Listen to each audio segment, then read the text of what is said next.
In the eastern reaches of the galaxy, where the light of distant stars grows dim and ancient secrets lie buried beneath layers of cosmic dust, stands the crown world of Solemnace.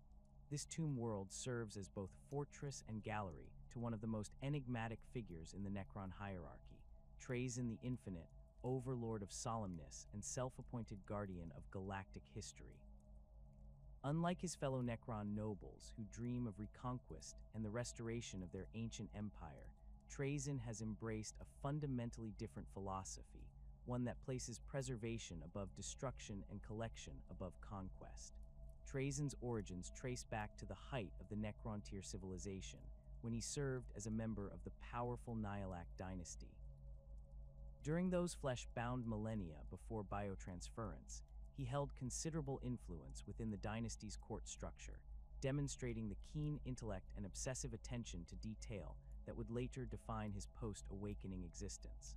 The Nihilak dynasty itself commanded respect among the Necrontyr noble houses, controlling vast territories and wielding significant political power during the final wars against the Old Ones. As a high-ranking noble within this dynasty, Trazyn possessed both the resources and authority necessary to pursue his developing fascination with historical artifacts and cultural preservation. The great sleep that followed biotransference affected each Necron lord differently, and Trazyn's experience proved particularly transformative. While many of his contemporaries entered their tomb complexes with minds focused on military conquest and the eventual reclamation of their lost empire, Trazyn's consciousness underwent a subtle but profound shift during those millions of years of dormancy. The combination of his pre-existing scholarly interests and the unique way his engrams processed the extended hibernation period resulted in an awakening unlike that of his peers. When Solemnace finally stirred to life in the 41st millennium, its overlord emerged with priorities that would have seemed incomprehensible to his ancient self. Solemnace itself reflects Trazyn's transformed nature. The tomb world's surface bears the standard Necron architectural hallmarks, towering pyramidal structures of living metal that gleam with an inner phosphorescent glow, vast underground complexes that stretch for hundreds of kilometers beneath the planet's crust, and defensive systems capable of repelling entire Imperial battle fleets. However, beneath this conventional exterior lies something far more extraordinary. The world's tomb complexes have been extensively modified and expanded to accommodate Trazyn's ever-growing collection, creating a labyrinthine network of galleries, storage chambers, and preservation vaults that dwarf even the most ambitious Imperial museums. The transformation of Solemnace from a standard tomb world into a cosmic repository required centuries of careful planning and construction. Trazyn employed legions of canoptech constructs to hollow out additional chambers, install specialized stasis fields, and create the complex environmental systems necessary to preserve organic specimens. The tomb world's power grid was expanded exponentially to support the massive energy requirements of maintaining thousands of temporal stasis fields simultaneously. Deep within the planet's core, fusion reactors borrowed from captured Imperial technology work alongside traditional Necron power sources to ensure an uninterrupted energy supply for his precious collections. What truly sets Trazyn apart from other Necron nobles is his fundamental rejection of the traditional Necron approach to galactic dominion. Where his contemporaries see the younger races as obstacles to be eliminated or slaves to be dominated, Trazyn views them as fascinating subjects worthy of study and preservation. This philosophical shift represents one of the most significant departures from orthodox Necron thinking in the 41st millennium. His fellow overlords often regard him with suspicion or outright disdain for what they perceive as an abandonment of their species' rightful destiny as galactic rulers. The practical implications of this philosophical transformation are evident in Trazyn's military campaigns and diplomatic interactions. Rather than launching wars of extermination against human worlds or Xeno civilizations, he conducts precisely targeted raids designed to acquire specific artifacts or individuals for his collection. His forces strike with surgical precision, often leaving the broader population unharmed, while spiriting away historically significant figures or culturally important objects. Imperial records contain dozens of reports describing mysterious attacks where entire regiments vanish without a trace, leaving behind only confused survivors and empty barracks. Trazyn's collecting methodology demonstrates a level of sophistication that few other Necron lords could match or would bother to attempt. He maintains extensive intelligence networks throughout the galaxy, utilizing everything from infiltrated servo skulls to corrupted astropathic communications to identify potential acquisitions. His agents, both mechanical and occasionally biological, operate across multiple sectors, gathering information about upcoming battles, political developments, and cultural events that might present collection opportunities. The Overlord has been known to spend decades preparing for a single acquisition, studying his targets with the dedication of a master scholar. The scope of Trazyn's collection defies easy categorization. His galleries contain everything from perfectly preserved space marine captains locked in temporal stasis to entire sections of Hive city architecture, complete with their original inhabitants frozen in time. Rare Xenos artifacts occupy chambers alongside Imperial relics, while specimens of extinct species share space with captured examples of advanced technology. The collection includes both the monumentally significant and the seemingly mundane, reflecting Trazyn's belief that every aspect of galactic civilization deserves preservation for future study. The title, The Infinite, carries multiple layers of meaning that reflect both Trazyn's nature and his ambitions. On its most literal level, the name references his apparent immortality and the theoretically endless nature of his collecting activities. Unlike mortal beings whose lifespans limit their ability to accumulate knowledge and artifacts, Trazyn possesses the temporal luxury to pursue acquisitions across millennia. His Necron physiology grants him effective immortality, while his noble rank provides access to the resources necessary to maintain and expand his collection indefinitely. However, the title also speaks to Trazyn's unique approach to existence itself.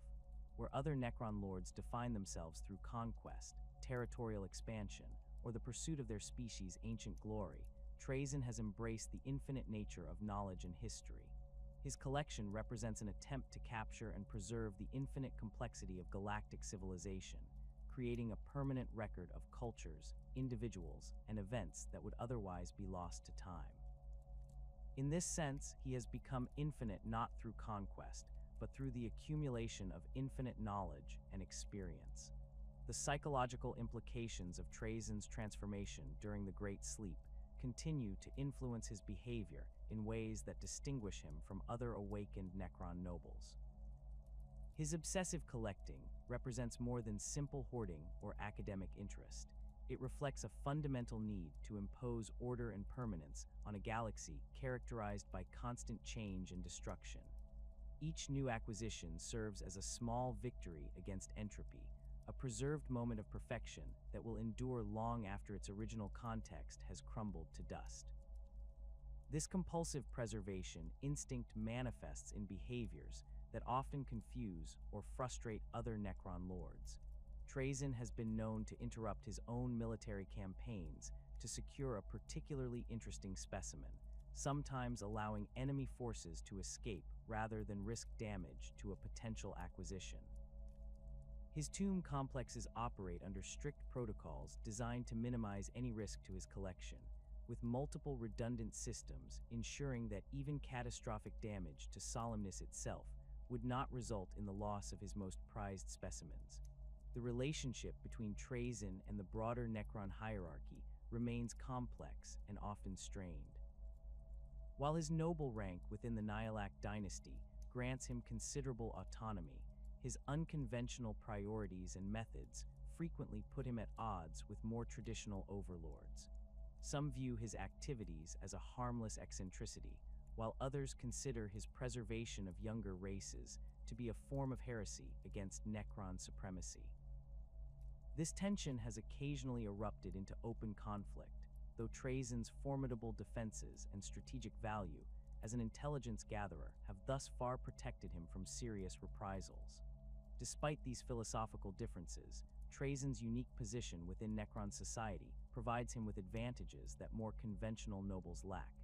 His extensive knowledge of galactic affairs and his vast network of information sources make him a valuable ally when properly motivated.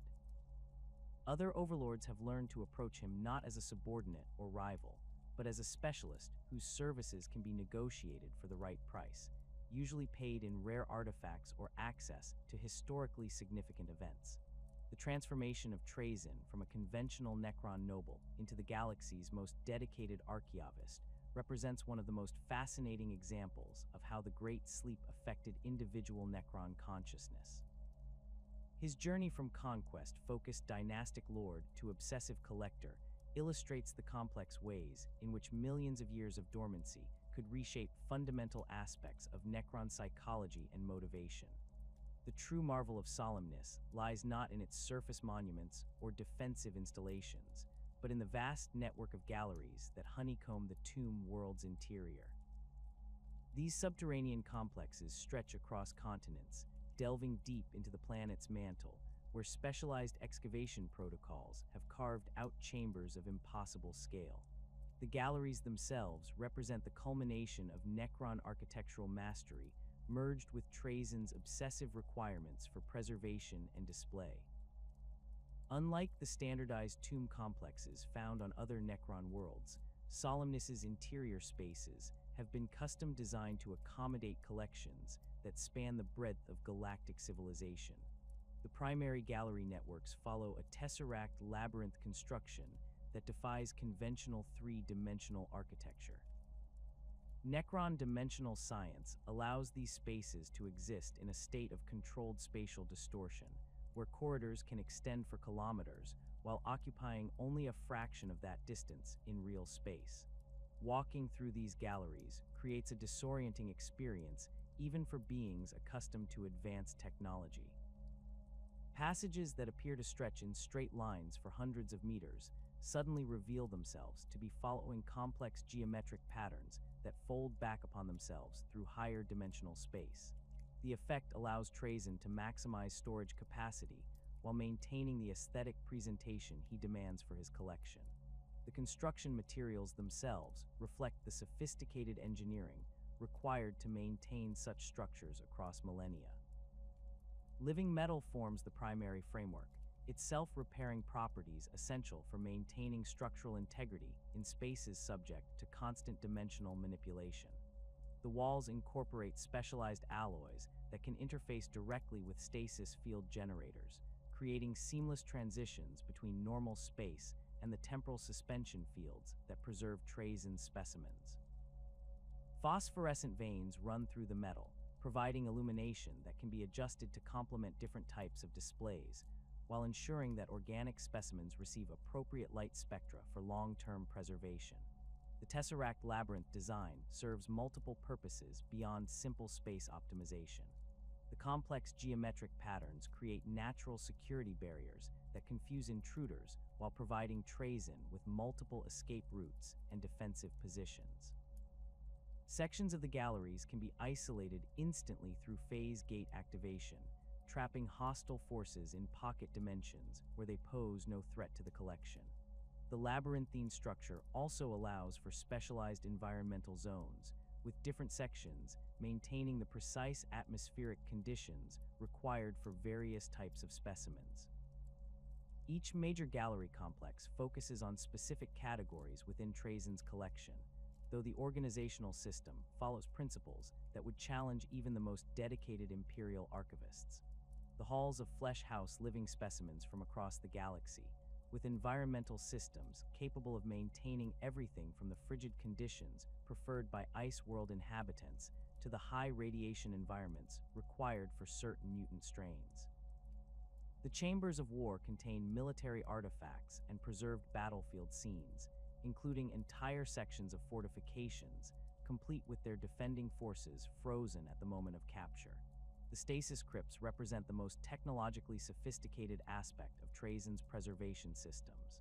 These specialized chambers utilize temporal manipulation technology that extends far beyond simple cryogenic preservation. Each crypt contains a localized temporal field that effectively removes its contents from the normal flow of time, preventing not just physical decay, but also the subtle quantum degradation that affects all matter over extended periods. The technology required to maintain such fields draws enormous amounts of energy, necessitating dedicated power distribution networks throughout the gallery complexes. The construction of individual stasis crypts follows standardized protocols developed through millennia of experimentation and refinement. Each unit consists of a containment chamber surrounded by multiple layers of temporal field generators, environmental control systems, and monitoring equipment. The innermost chamber maintains perfect atmospheric conditions for its specific occupant, while the temporal fields create a bubble of slowed time that reduces the aging process to virtually nothing.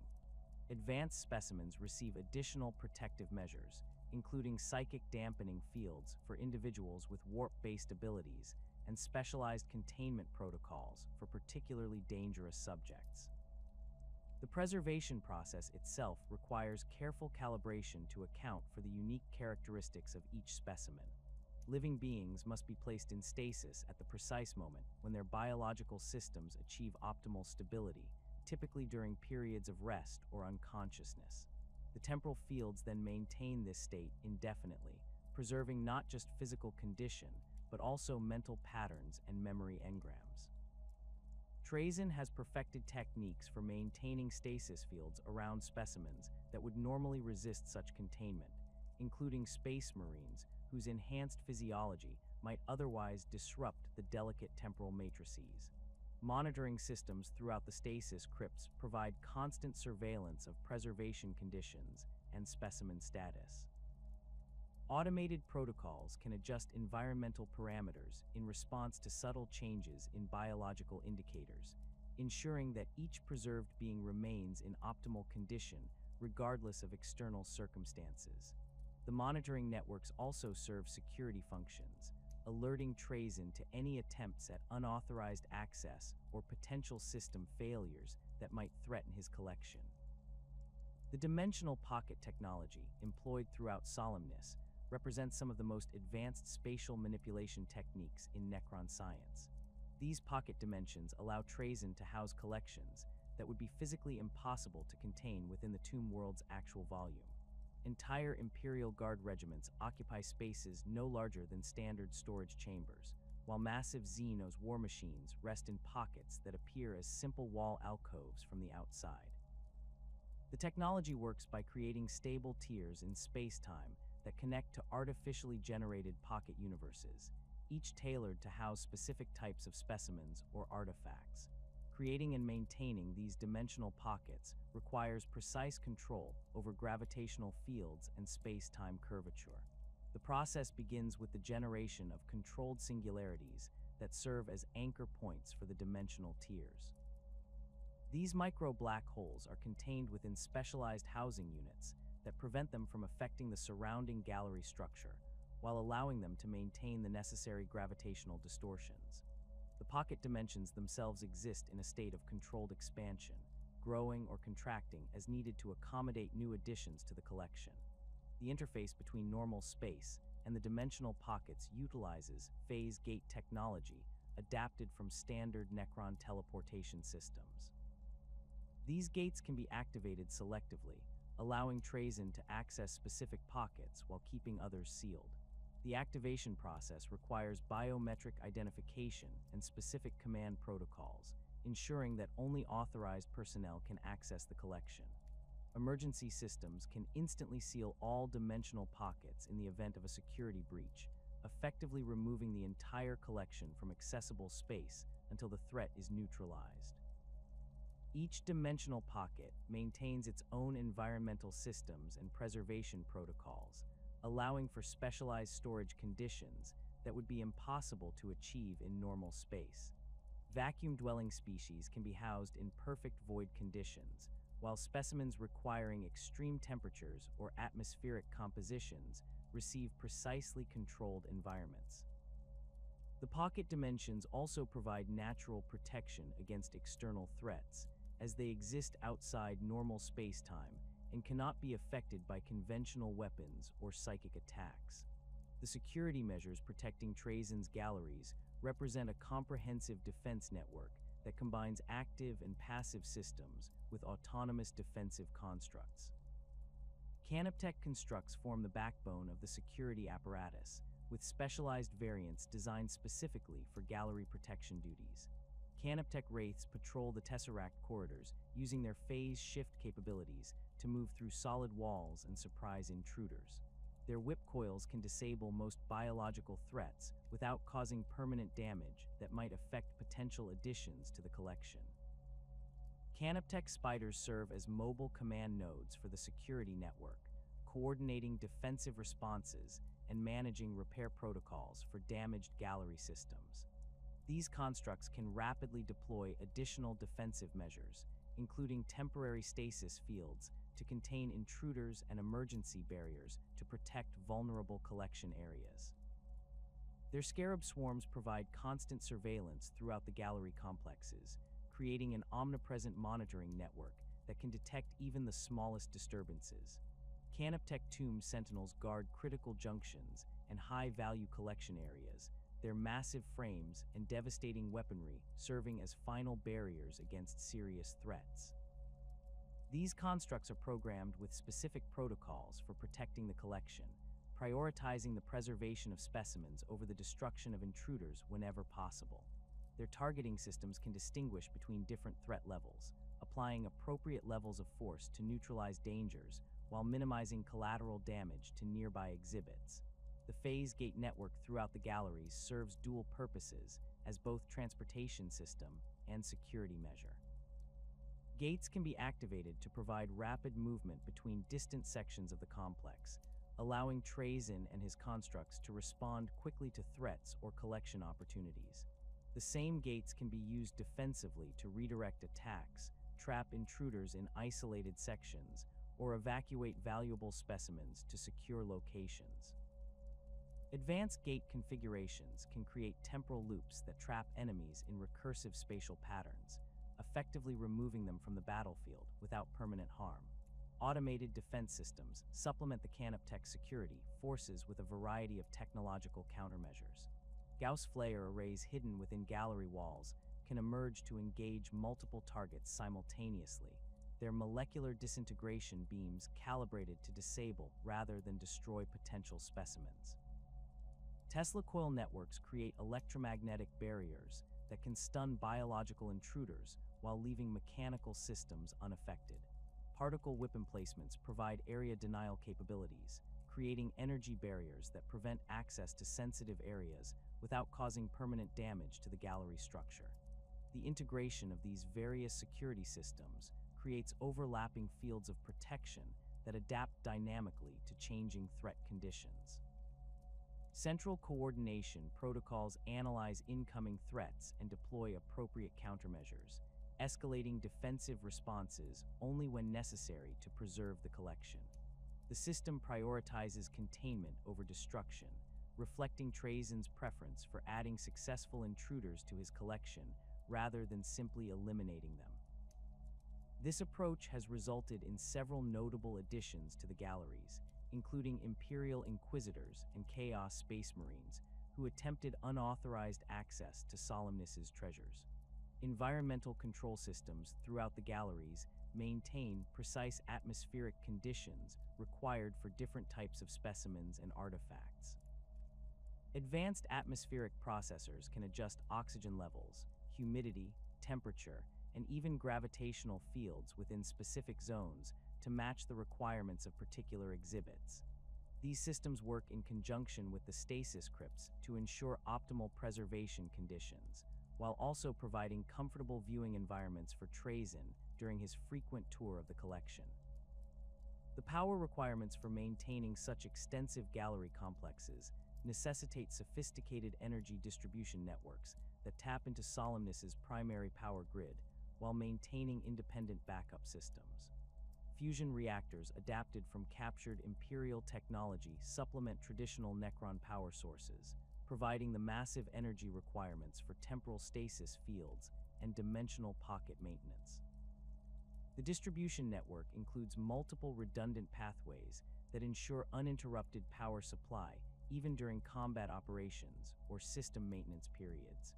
The most disturbing aspect of Trazyn's collection lies not in the ancient artifacts or technological relics that fill his galleries, but in the thousands of living beings suspended throughout Solemnace in states of perfect temporal stasis.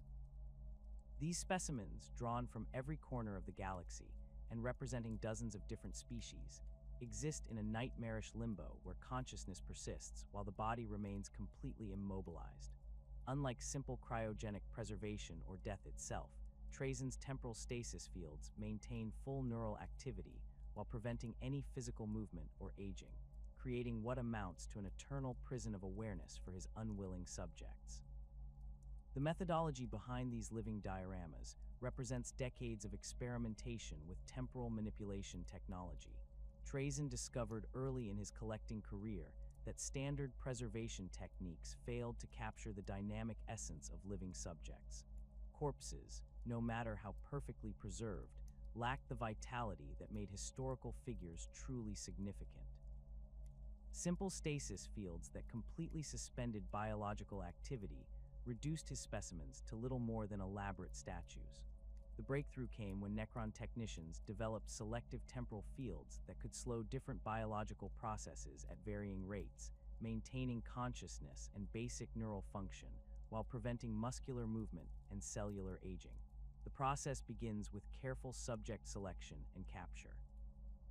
Trazyn employs specialized deathmark assassins equipped with modified synaptic disintegrators that can render targets unconscious without causing permanent neurological damage. These weapons fire focused energy bursts that temporarily disrupt the nervous system, allowing for clean captures of even the most heavily augmented subjects. Space Marines present particular challenges due to their enhanced physiology and multiple redundant organs, requiring precisely calibrated energy settings to achieve unconsciousness without triggering their Laraman cells or other defensive biological responses. Once subjects reach Solemnace's processing chambers, Necron technicians conduct detailed biological scans to map neural pathways, cardiovascular systems, and metabolic processes. This information feeds into specialized cogitators that calculate the exact temporal field parameters required for each individual specimen. The calculations must account for species-specific physiology, augmentations, psychic abilities, and even psychological factors that might affect how consciousness persists under stasis conditions. A single miscalculation can result in either complete neural shutdown or, worse from Trazyn's perspective, permanent brain damage that ruins the specimen's historical value. The installation process involves surgically implanting microscopic temporal field generators directly into the subject's nervous system. These devices, no larger than human blood cells, distribute throughout the brain and spinal cord, where they create localized time distortion fields. The generators operate on quantum frequencies that selectively target different types of neural tissue, maintaining consciousness centers while suppressing motor functions. Advanced subjects receive additional implants in major organ systems to prevent biological processes from causing discomfort or distress during extended stasis periods. The psychological impact on subjects who retain full awareness while trapped in immobilized bodies proves devastating across all species studied. Imperial Guard veterans, accustomed to battlefield stress and harsh conditions, frequently experience complete psychological breakdowns within the first few months of stasis. Their military training provides no preparation for the absolute helplessness of temporal imprisonment, where even basic functions like blinking or swallowing become impossible. Many subjects attempt to maintain sanity through mental exercises, reciting prayers, battle hymns, or technical manuals, but the complete absence of sensory feedback eventually erodes even the strongest minds. Space Marines demonstrate greater psychological resilience due to their enhanced mental conditioning and hypno-indoctrination, but even these superhuman warriors succumb to the horror of eternal immobility. Their enhanced senses, normally advantageous in combat situations, become sources of torment as they remain acutely aware of their surroundings while unable to respond to any stimuli. Chapter traditions and battle brother bonds provide some psychological anchor points, with many Astartes mentally reciting the Codex Astartes or their chapter's founding principles to maintain identity coherence. Eldar subjects present unique challenges due to their psychic sensitivity and extended lifespans. Their heightened emotional responses and psychic abilities create feedback loops within the temporal fields that can cause severe mental trauma. Craftworld Eldar, with their rigid emotional control and path-based lifestyle, often retreat into catatonic states as their minds attempt to process the impossibility of their situation. Dark Eldar specimens display more varied responses, with some maintaining their sadistic personalities by fantasizing about revenge, while others descend into madness when deprived of the pain and sensation that defines their existence. Orc subjects provide perhaps the most disturbing examples of stasis-induced psychological deterioration. Their naturally aggressive and social nature makes solitary confinement particularly traumatic, despite their seemingly simple mental processes. Orcs derive identity and purpose from constant action and interaction with their clan mates, making the complete stillness of temporal stasis antithetical to their fundamental psychology. Many orc specimens develop repetitive thought patterns that eventually degrade into incoherent mental loops, their consciousness fragmenting under the strain of enforced inactivity. The most elaborate dioramas in Trazyn's collection recreate entire historical scenes using hundreds of living subjects arranged in perfect tableaus. The Battle of Cronus Plains occupies an entire gallery wing, featuring 2 complete Imperial Guard regiments frozen at the moment of their final charge against an Orc Wa. The Cadian 47th Shock Troops advance across a recreated battlefield, complete with authentic terrain features, their lasguns raised and battle cries frozen on their lips. Opposing them, over 300 orcs surge forward in a green tide of violence, their crude weapons gleaming under artificial sunlight that perfectly matches Cronus's star spectrum. The technical achievement of maintaining such complex multi-subject stasis fields requires enormous computational power and energy expenditure. Each individual temporal field must be precisely calibrated to interact harmoniously with neighboring fields, preventing interference patterns that could disrupt the overall tableau. The processing requirements increase exponentially with each additional subject, necessitating dedicated cogitator banks and specialized canoptech constructs to monitor field stability. Trazyn considers the resource expenditure worthwhile for the historical accuracy these dioramas provide, offering visitors a perfect glimpse into pivotal moments of galactic history. The Wa Scarjo diorama represents one of Trazyn's most ambitious preservation projects, capturing an entire orc warband at the peak of their power. The central gallery houses Warboss Scarjo himself, a massive orc whose cybernetic enhancements and elaborate war gear mark him as one of the most successful orc leaders of the 41st millennium. Surrounding him, over 400 orcs from various clans create a frozen explosion of green-skinned violence, their weapons raised in eternal tribute to their warboss. Gretchen's servants scurry between the larger orcs' feet, while Squiggoth war beasts tower over the entire scene. The preservation of the Wa required careful timing and extensive intelligence gathering to identify the optimal moment for capture. Trazyn's agents monitored Scarjo's campaigns for over 2 years, analyzing the warboss's tactical patterns and identifying the moment when his forces would achieve maximum cohesion and fighting strength. The actual capture operation involved coordinated strikes by multiple Necron forces, with immortal phalanxes providing distraction, while specialized capture teams deployed temporal stasis fields across the entire warband. The operation's success required split-second timing, as orc psychology makes them particularly susceptible to panic and dispersal when faced with incomprehensible threats. The Court of the Crimson King diorama preserves an entire Eldar diplomatic session from the Craftworld Ulthwé, captured during negotiations with representatives from 3 other Craftworlds.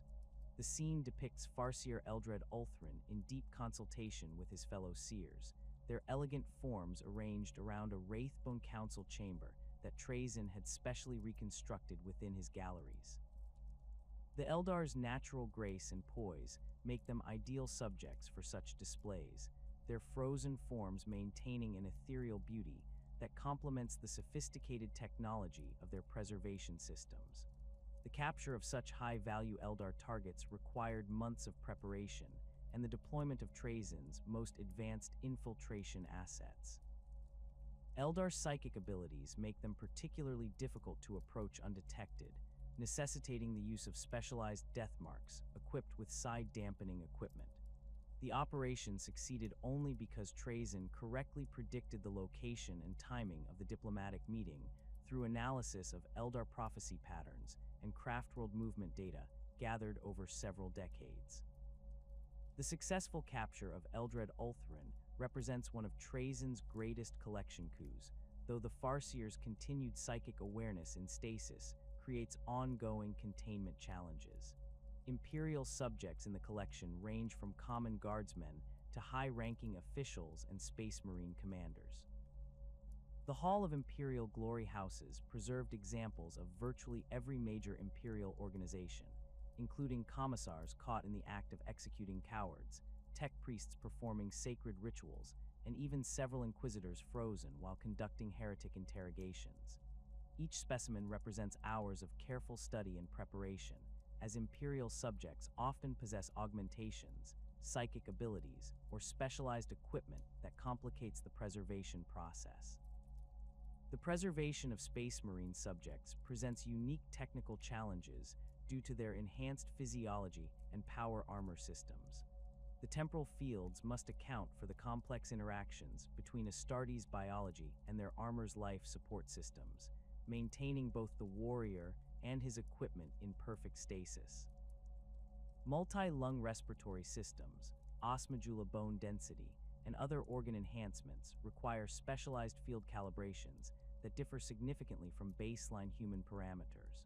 Power armor presents additional complications, as its machine spirit must be carefully sedated to prevent it from attempting to assist its wearer during the stasis process. Chaos Space Marines in the collection demonstrate the horrifying effects of prolonged warp exposure combined with temporal stasis. Their mutations and demonic augmentations create unstable interactions with the temporal fields, requiring constant monitoring and adjustment to maintain containment. Several specimens show evidence of continued mutation even under stasis, their flesh slowly reshaping itself in response to chaos energies that seem to transcend normal temporal boundaries. These subjects require specialized containment protocols, including psychic dampening fields and consecrated silver barriers, to prevent warp contamination from spreading to other exhibits. The ethical implications of using sentient beings as living museum pieces would trouble any civilization possessed of moral sensibilities, but Trazyn demonstrates complete indifference to the suffering his collection methods inflict. His Necron psychology views organic life through the lens of scientific curiosity rather than empathetic concern, seeing his subjects as fascinating specimens rather than fellow sentient beings deserving of consideration. The concept of consent remains entirely foreign to his thought processes, as he considers the historical value of his preservation work to far outweigh any temporary discomfort experienced by his subjects. Trazyn's justifications for his collection methods reflect a fundamentally alien moral framework that prioritizes preservation over individual autonomy. He views the galaxy's constant warfare and destruction as wasteful, arguing that his preservation efforts serve a greater good by ensuring that significant historical figures and moments survive for future study. The suffering of individual subjects becomes irrelevant when weighed against the educational value their preservation provides for future generations. This utilitarian calculus allows him to rationalize even the most horrific aspects of his collection methods. The Overlord's complete emotional detachment from his subjects' suffering manifests in his treatment of the collection as purely academic specimens. He conducts regular tour of his galleries, examining preserved subjects with the same clinical interest a scholar might show toward ancient manuscripts or archaeological artifacts. The fact that his specimens remain conscious and aware of their surroundings fails to register as morally significant, existing merely as an interesting side effect of the preservation process rather than a source of ethical concern. The deeper galleries of Solemnace House specimens that transcend mere historical curiosity, containing figures whose capture required decades of planning and resources that would bankrupt entire imperial sectors. These crown jewels of Trazyn's collection represent the pinnacle of his preservation artistry, each acquisition a masterpiece of timing, intelligence gathering, and technological precision. The stasis crypts containing these legendary figures occupy specially constructed chambers deep within the tomb world's core, where additional layers of security and environmental control ensure their perpetual preservation. Captain Lysander of the Imperial Fists stands frozen in his Terminator armor, captured during the Siege of Maladrax while leading a boarding action against a Chaos vessel. The massive Space Marine's Thunder Hammer remains raised above his head, eternally poised to deliver a crushing blow that will never fall.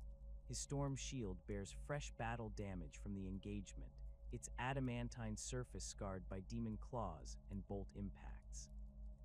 The preservation field maintains even the smallest details of his equipment. Servo skull skulls still glow with activation runes. Purity seals flutter in an artificial breeze that exists only within his temporal bubble, and his armor's auto senses continue their eternal vigil through crimson lens displays. The capture of Lysander required infiltrating a full Imperial Fists strike force during active combat operations, a feat that demanded precise coordination between multiple Necron assets. Trazyn's death marks had monitored the captain's tactical patterns for months, identifying the exact moment when he would be isolated from his battle brothers during the boarding action. The temporal stasis field activated just as Lysander prepared to strike down a greater demon of Khorne, preserving him at the peak of his martial prowess. The remaining Imperial Fists found only empty power armor where their captain had stood, leading to decades of fruitless investigation by Imperial authorities. Warboss Grimskull occupies an entire gallery chamber, his massive form requiring specialized containment protocols due to his extensive cybernetic modifications. The Orc leader's mechanical claw still sparks with residual energy, while his shooter remains loaded with a full magazine of custom ammunition. His cybernetic eye glows with a baleful red light that continues to track movement outside his stasis field, creating an unsettling impression that the Warboss remains aware of his surroundings despite his temporal imprisonment.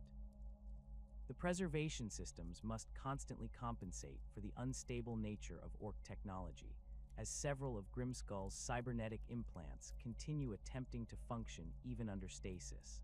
The Warboss's capture occurred during the height of his war against the Forge World Metalica, when his forces had breached the planetary defenses and begun looting the sacred manufactorums. Trazyn's forces struck during a massive battle between Grimskull's Knobs and a force of Skitarii defenders, using the chaos of combat to mask their approach.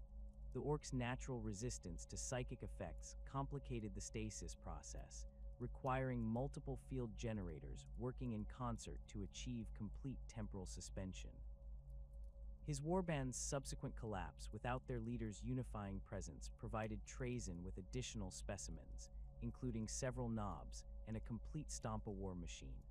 Ethereal Onal Emyen represents one of Trazyn's most diplomatically sensitive acquisitions, captured during a crucial negotiation between the Tau Empire and a rebellious human colony.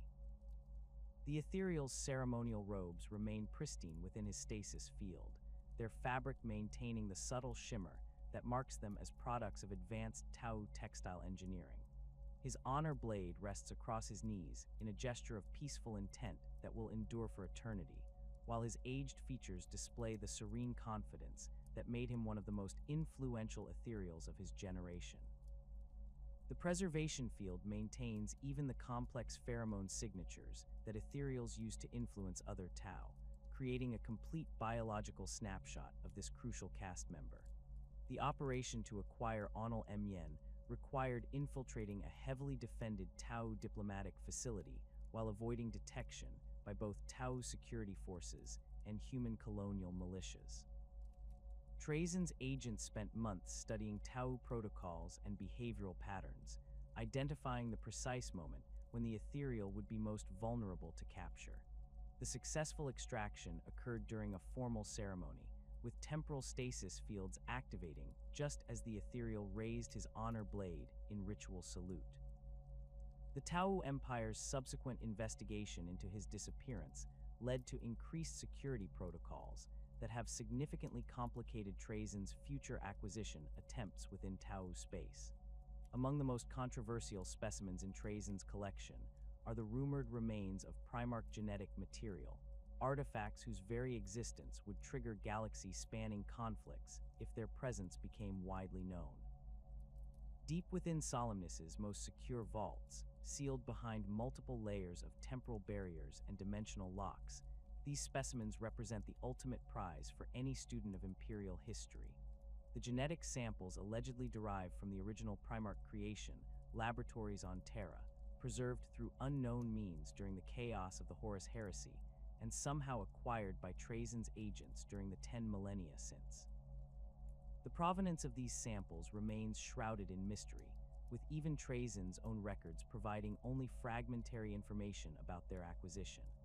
Imperial records from the Heresy era describe the systematic destruction of all Primarch genetic material following the Emperor's internment within the Golden Throne, yet persistent rumors suggest that certain samples survived in hidden laboratories or private collections. The samples within Trazyn's vaults show genetic markers consistent with multiple Primarch lineages, including some that correspond to the Lost Legions, whose histories were expunged from Imperial records. The preservation of Primarch genetic material presents unique technical challenges due to the psychically active nature of the specimens. Standard temporal stasis fields prove insufficient to contain the warp-touched energies inherent in Primarch biology, requiring specialized containment protocols that incorporate both technological and psychic dampening measures. The preservation chambers utilize a combination of temporal manipulation, psychic null fields, and exotic matter containment to maintain sample integrity while preventing the dangerous energies from affecting other collection areas. Even dormant, these genetic samples generate measurable psychic phenomena that require constant monitoring and adjustment of containment parameters. The implications of possessing such specimens extend far beyond their historical value, as Primarch genetic material could theoretically be used to create new Space Marine legions or even attempt Primarch cloning projects. Trazyn's motivations for acquiring these samples remain unclear, though his documented obsession with preserving significant historical artifacts suggests that their research potential interests him less than their status as irreplaceable relics of the Great Crusade era. The specimens exist purely as museum pieces within his collection, their immense strategic value subordinated to their historical significance. Artifacts from the Horus Heresy era occupy several specialized galleries within Solemnace, their preservation requiring careful environmental control to prevent degradation of materials exposed to the psychic trauma of that galaxy-spanning conflict.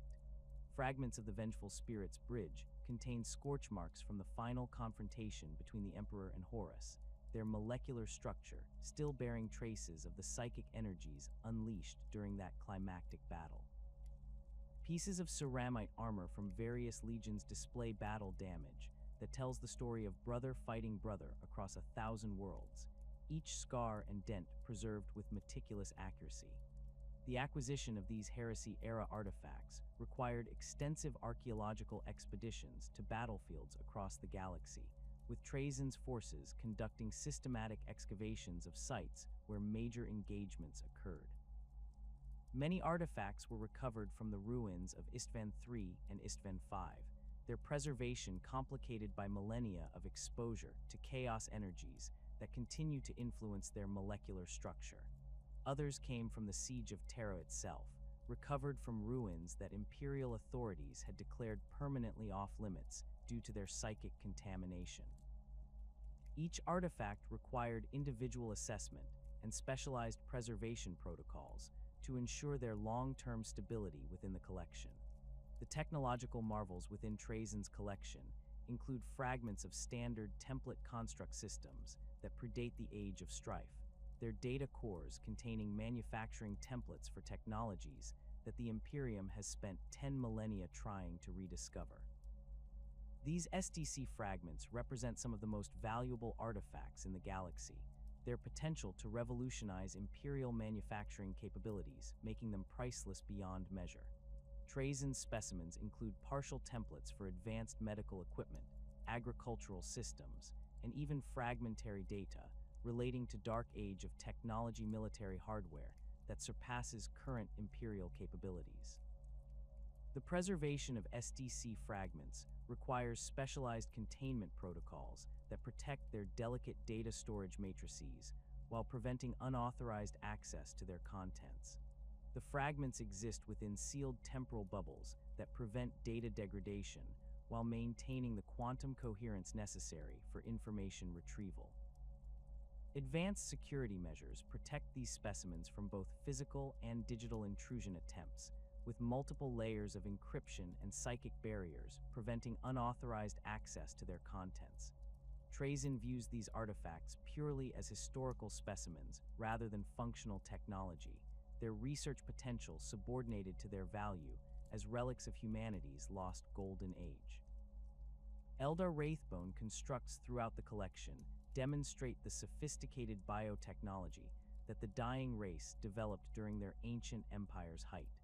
These living structures continue to grow and adapt within their temporal stasis fields, their psychically active material responding to stimuli that exist only within the preserved moments of their capture.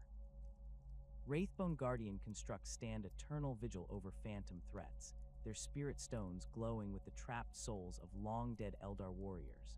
Avatar fragments contain traces of Khan's divine essence, their molten surfaces frozen at temperatures that would vaporize conventional materials. The acquisition of Wraithbone constructs required raids against multiple craftworlds and exodite settlements, operations that demanded precise timing to avoid the precognitive abilities of Eldar farseers. Many specimens were captured during the confusion of larger battles, when Eldar attention focused on immediate threats rather than subtle infiltration by Necron forces. The preservation process proved particularly challenging due to Wraithbone's psychically active nature, requiring specialized containment protocols that maintain the material's living properties while preventing it from responding to external psychic stimuli. Dark Age of technology archaeotech specimens represent the pinnacle of human scientific achievement, their advanced capabilities demonstrating the heights that humanity reached before the Age of Strife brought civilization crashing down. Quantum processors continue their calculations within temporal stasis, their computational matrices working on problems that may have been unsolvable for 15,000 years. Gravitic manipulators maintain localized distortions in space-time that exist as frozen ripples within their preservation fields. Molecular assemblers hold partially completed constructions in eternal suspension, their atomic-scale manufacturing processes halted at the moment of capture. These archaeotech specimens required acquisition from the most dangerous regions of the galaxy, including expeditions to space hulks, abandoned research stations, and worlds lost during the Age of Strife. Many artifacts were recovered from sites that Imperial authorities had declared too dangerous for exploration, their advanced technology creating hazards that conventional forces could not safely navigate. Trazyn's Necron physiology and advanced technology allowed his forces to operate in environments that would prove lethal to organic beings, recovering artifacts from radioactive ruins, temporal anomaly zones, and locations where reality itself had become unstable. The preservation of archaeotech requires constant monitoring due to the unpredictable nature of Dark Age technology, with many specimens continuing to operate at quantum levels even under temporal stasis. Advanced containment protocols prevent these artifacts from interacting with each other or with Solemnace's own systems, as their exotic operating principles could potentially cause catastrophic failures if allowed to interface with Necron technology. Each specimen exists within its own isolated preservation environment, their dangerous capabilities contained but not eliminated by the stasis process. Xeno specimens from extinct species provide unique insights into the galaxy's lost civilizations, their preservation offering glimpses into cultures that vanished millennia before humanity achieved spaceflight. UVAth constructs demonstrate the sophisticated biotechnology that this ancient race developed before their destruction during the Great Crusade, their organic architecture continuing to pulse with alien life even under temporal stasis. HRUD chronophage devices show evidence of temporal manipulation capabilities that rival Necron technology, their crystalline structures maintaining complex time distortions within their preservation fields. The acquisition of extinct species specimens required archaeological expeditions to dead worlds and forgotten star systems, with Trazyn's forces conducting systematic surveys of regions that galactic civilization had abandoned or forgotten. Many specimens were recovered from worlds that had been subjected to exterminatus orders, their alien nature preserved within the ruins of civilizations that the Imperium had deemed too dangerous to survive. Others came from natural disaster sites where entire species had been eliminated by stellar phenomena or ecological collapse, their remains preserved by chance within environments that prevented normal decay processes. The rarity of these extinct species specimens makes them among the most valuable items in Trazyn's collection, their scientific and historical significance far exceeding that of more common acquisitions. Each specimen represents irreplaceable knowledge about galactic evolution and the rise and fall of civilizations across cosmic time scales. Their preservation within Solemnace ensures that future scholars will have access to biological and technological data that would otherwise be lost forever, though Trazyn's refusal to share his collection means that this knowledge remains locked away from the galaxy's current inhabitants. The acquisition of legendary specimens requires patience measured not in years or decades, but in centuries. Trazyn's approach to collecting demonstrates a methodical precision that sets him apart from other Necron overlords who favor direct conquest through overwhelming force. His operations begin with extensive intelligence gathering phases that can span multiple human generations, during which his agents monitor potential targets, study their behavioral patterns, and identify optimal capture opportunities. This patient methodology reflects both his immortal nature and his understanding that the most valuable specimens require careful timing to acquire without damage or degradation. The intelligence networks supporting Trazyn's collection efforts extend across multiple sectors and operate through diverse channels that exploit the galaxy's complex information systems. Modified servo skulls infiltrate Imperial installations, their cogitators reprogrammed to identify historically significant individuals and events while maintaining their original functions to avoid detection. These mechanical spies transmit data through corrupted astropathic channels, piggyback on routine Imperial communications, and utilize dead drop protocols that leave information caches in seemingly abandoned locations for later retrieval by Necron agents. Canoptech constructs form the backbone of Trazyn's field intelligence operations, their advanced sensor arrays and adaptive programming allowing them to operate undetected in diverse environments. Canoptech Wraiths phase through solid matter to conduct surveillance within heavily fortified locations, their dimensional shift capabilities making them nearly impossible to detect through conventional security measures. These constructs can remain dormant for decades within target locations, activating only when specific trigger conditions indicate potential acquisition opportunities. Their recordings provide detailed behavioral analyses of target subjects, including movement patterns, security protocols, and psychological profiles that inform capture planning. The monitoring of Space Marine chapters requires particularly sophisticated intelligence operations due to their enhanced security measures and paranoid vigilance against infiltration. Trazyn's agents exploit the Imperium's own bureaucratic complexity, inserting false data into administrative records that gradually redirect chapter movements toward predetermined locations. Forged deployment orders, manipulated supply requisitions, and corrupted astropathic communications create cascading effects that position target subjects in vulnerable situations without their knowledge. These operations require precise timing and extensive knowledge of Imperial military protocols to avoid detection by chapter command structures. Eldar targets present unique challenges due to their precognitive abilities and sophisticated understanding of temporal mechanics. Trazyn's agents must operate through probability shadows and quantum uncertainty fields that mask their activities from farseer divination attempts. The Overlord has developed specialized techniques for creating false futures within the skein of fate, generating phantom probability threads that mislead Eldar seers while concealing his true intentions. These deception operations require advanced understanding of both Necron technology and Eldar psychic principles, with preparation phases extending across centuries to establish convincing false patterns within the web of causality. Orc targets demand entirely different approaches due to their chaotic nature and resistance to conventional intelligence gathering.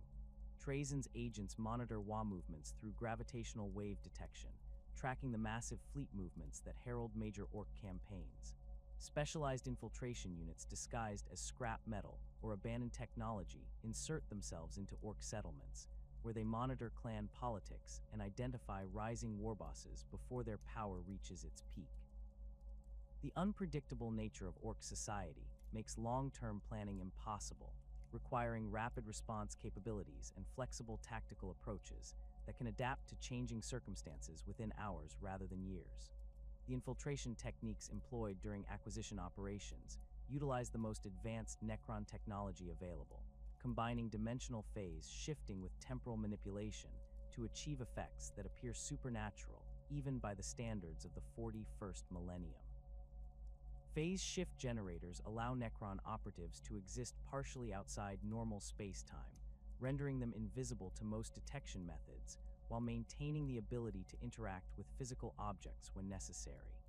These devices create localized distortions in reality that bend light around the user, while dampening sound waves and electromagnetic signatures that might reveal their presence. Temporal manipulation during infiltration operations extends beyond simple time dilation to include probability adjustment and causality modification.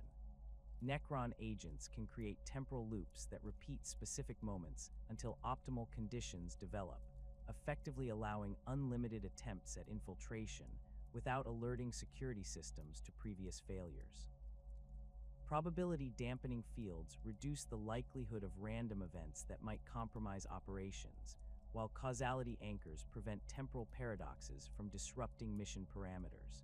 These techniques require enormous energy expenditure and precise coordination between multiple technological systems, limiting their use to the most critical acquisition attempts. Dimensional phase shifting technology allows operatives to bypass physical barriers by existing in parallel dimensional spaces that overlap with normal reality. This capability proves particularly valuable when infiltrating heavily fortified locations where conventional stealth methods would prove inadequate. Phase-shifted agents can walk through solid walls, ignore gravitational fields, and remain unaffected by most forms of energy-based security systems. The technology requires constant recalibration to maintain dimensional coherence, with specialized Canoptech constructs monitoring phase variance and adjusting field parameters to prevent operatives from becoming permanently displaced from normal space-time. The deployment of Deathmark assassins represents Trazyn's most direct approach to target acquisition, though even these operations require extensive preparation and coordination.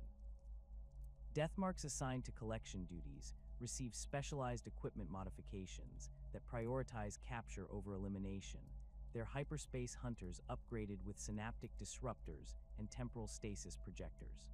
These weapons can render targets unconscious without causing permanent neurological damage, while portable stasis generators allow immediate preservation of specimens in the field. The assassins themselves undergo additional programming that emphasizes precision and specimen preservation over their normal elimination protocols. Deathmark operations typically involve teams of 3 to 5 assassins working in coordination to isolate and capture high-value targets during moments of maximum vulnerability.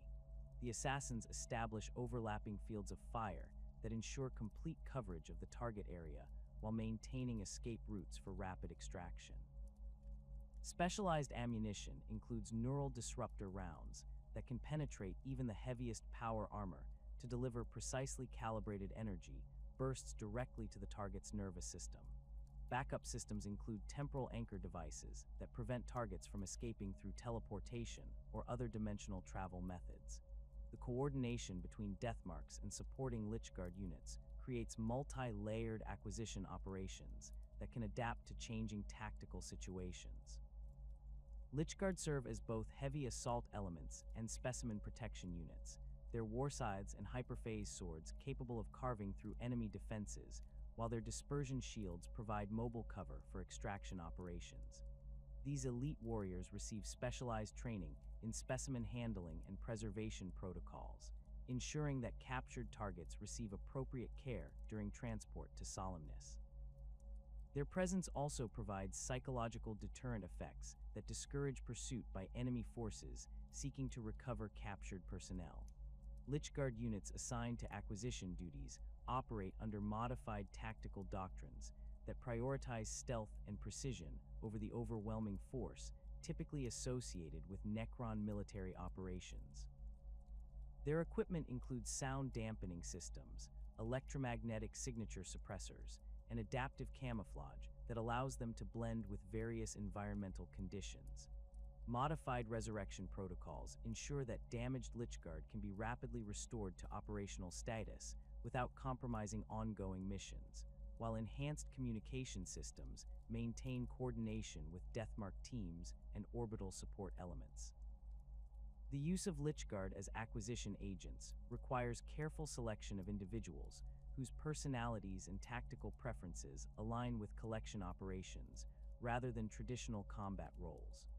These warriors undergo additional programming that emphasizes patience, precision, and specimen preservation over the aggressive combat instincts that typically define Necron warrior psychology.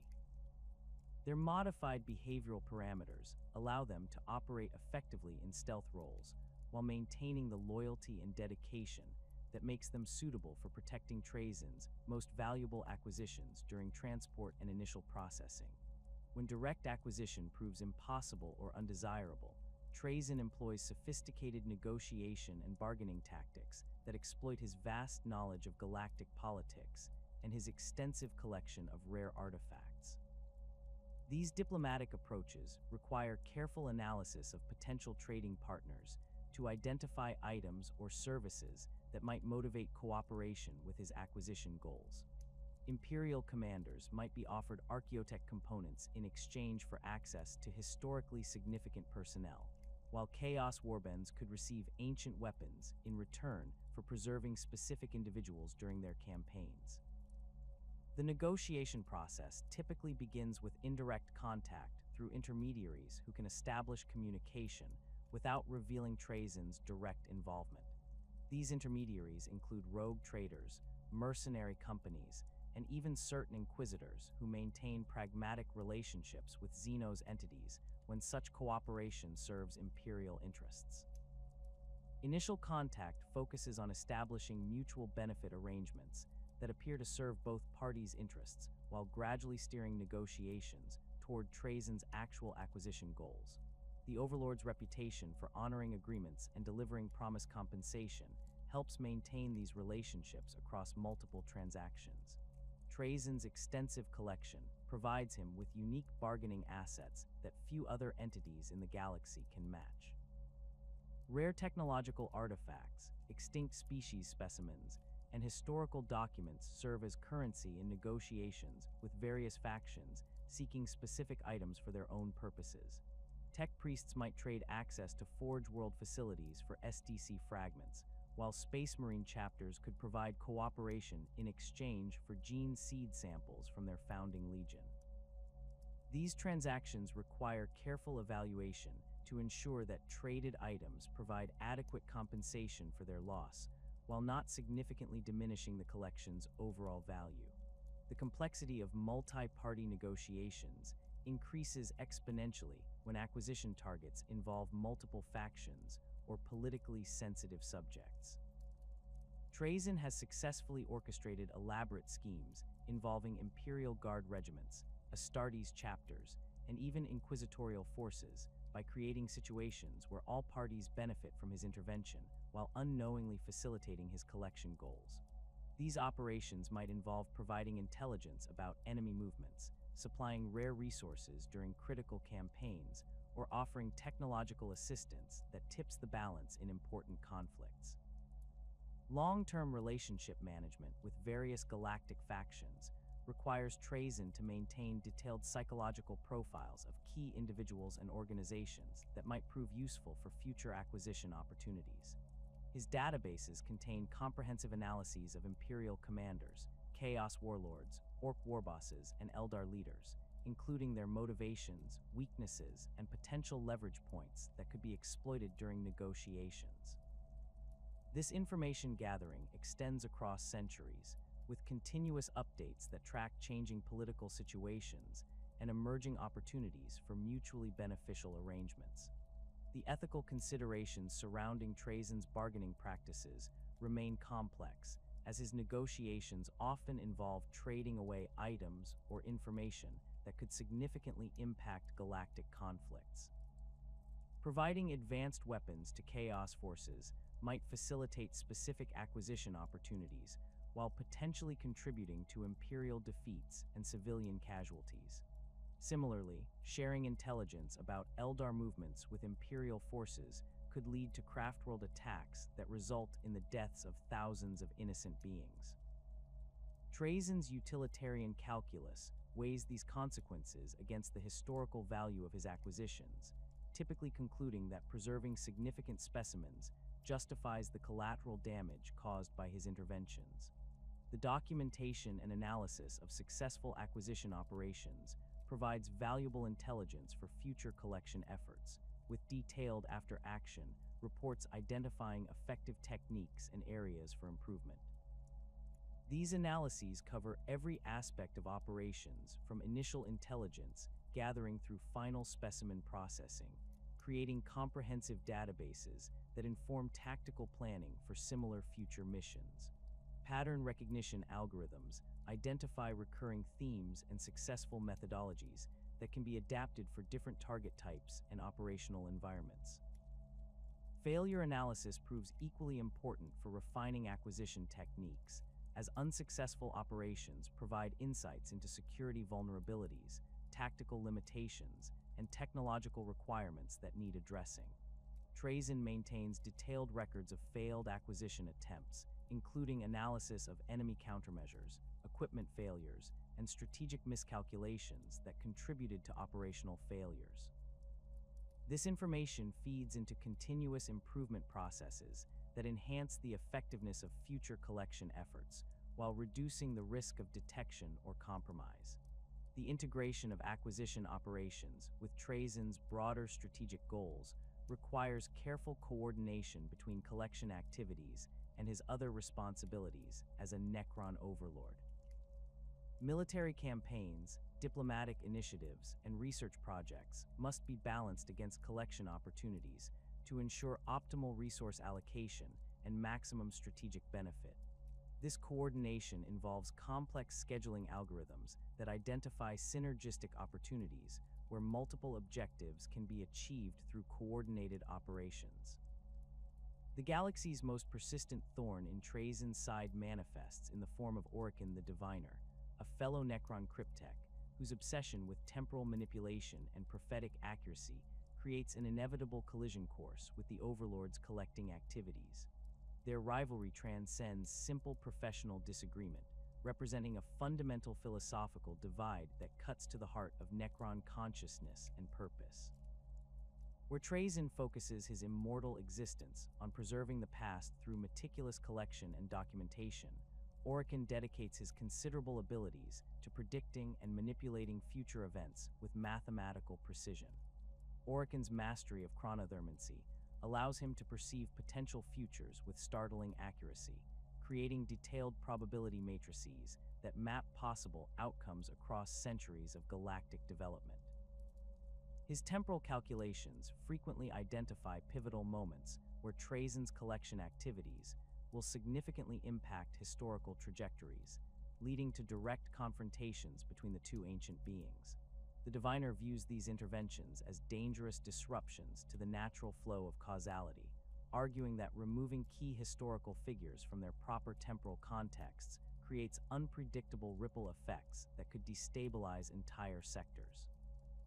The philosophical differences between the two Necrons extend beyond mere academic disagreement into fundamental questions about the nature of existence and purpose. Trazyn's preservation efforts represent an attempt to create permanence in a galaxy defined by constant change and destruction, establishing static monuments to significant moments that will endure regardless of future developments. Orokin counters this approach with his belief that understanding and shaping future events provides far greater value than cataloging past achievements, viewing Trazyn's collection as an elaborate form of necrophilia that celebrates death over life. Their conflicts typically manifest through elaborate schemes of interference and counter-interference, with each combatant attempting to outmaneuver the other through superior planning and technological application. Orokin uses his prophetic abilities to identify Trazyn's future acquisition targets, positioning himself to disrupt collection operations through carefully timed interventions. The diviner might manipulate astropathic communications to redirect Imperial forces toward Trazyn's operational areas, or arrange for Eldar strike forces to arrive at collection sites moments before Necron acquisition teams complete their missions. Trazyn responds to these interventions through his own sophisticated counterintelligence operations, deploying false information and probability shadows designed to mislead Orokin's divination attempts. The Overlord creates elaborate deception schemes involving multiple fake acquisition targets, forcing the diviner to spread his resources across numerous potential intervention points while concealing his true objectives within layers of misdirection. These operations require extensive coordination between Trazyn's intelligence networks and his military forces, with timing measured in microseconds to exploit brief windows of opportunity when Orokin's attention focuses elsewhere. The technological arms race between the two Necrons has produced innovations in temporal manipulation and probability mathematics that advance Necron science far beyond its original parameters. Orokin's development of quantum uncertainty generators creates localized zones where cause and effect relationships become fluid, preventing Trazyn's collection teams from establishing stable temporal stasis fields around their targets. Trazyn counters with probability anchor, devices that lock specific outcomes into place regardless of external manipulation attempts, creating fixed points in space-time that resist even the most sophisticated chronothermancy techniques. Their rivalry occasionally escalates into direct military confrontation when diplomatic solutions and technological countermeasures prove insufficient to resolve their differences. These battles demonstrate the full scope of both combatants' capabilities, with Orokin's mastery of temporal manipulation creating battlefield conditions that shift constantly through different time streams. The diviner can accelerate specific units to superhuman speeds while slowing enemy forces to near immobility, creating tactical advantages that conventional military doctrine cannot address effectively. Trazyn's response involves deploying specialized Lichguard units equipped with temporal stabilization equipment that maintains consistent time flow within localized areas. These elite warriors advance through Orokin's time distortion fields while maintaining normal combat effectiveness, their hyperphase swords and dispersion shields proving equally effective regardless of temporal manipulation effects. The Overlord's tactical approach emphasizes overwhelming force, concentrated at specific points, rather than attempting to match Orokin's temporal manipulation capabilities across the entire battlefield. The collateral damage from their conflicts extends far beyond the immediate participants, affecting entire star systems as temporal distortions and probability fluctuations cascade through local space-time. Imperial worlds caught between their schemes experience unexplained phenomena including time loops, causality inversions, and probability storms that defy rational explanation. Planetary populations find themselves reliving the same day repeatedly, aging backwards, or experiencing multiple contradictory versions of the same events simultaneously. These temporal anomalies create significant challenges for imperial authorities attempting to maintain order and coherent record-keeping within affected systems. Administratum clerks struggle to file reports about events that occur in multiple contradictory versions, while Imperial Guard commanders find their tactical plans disrupted by battlefield conditions that change retroactively. The Ecclesiarchy declares many affected worlds to be suffering from demon incursions, launching purification campaigns that target symptoms rather than addressing the underlying temporal manipulation causing the disturbances. Beyond his ongoing feud with Orokin, Trazyn faces considerable opposition from other Necron nobles who view his collecting activities as frivolous diversions from their species' rightful destiny of galactic reconquest. These critics argue that his preservation efforts represent a fundamental betrayal of Necron supremacy, elevating inferior organic species to positions of honor within his galleries that should be reserved for Necron achievements and artifacts. The debate reflects deeper philosophical divisions within Necron society about their proper role in the galaxy and their relationship with younger races. Overlord Zondrek of the Sodek dynasty represents one of the most vocal critics of Trazyn's methods, though his opposition stems from different motivations than those of his more conventional peers. Zondrek's damaged memory engrams cause him to perceive the current galaxy as still existing during the war in heaven, viewing human and Xenos forces as rebellious Necrontyr subjects rather than legitimate independent civilizations.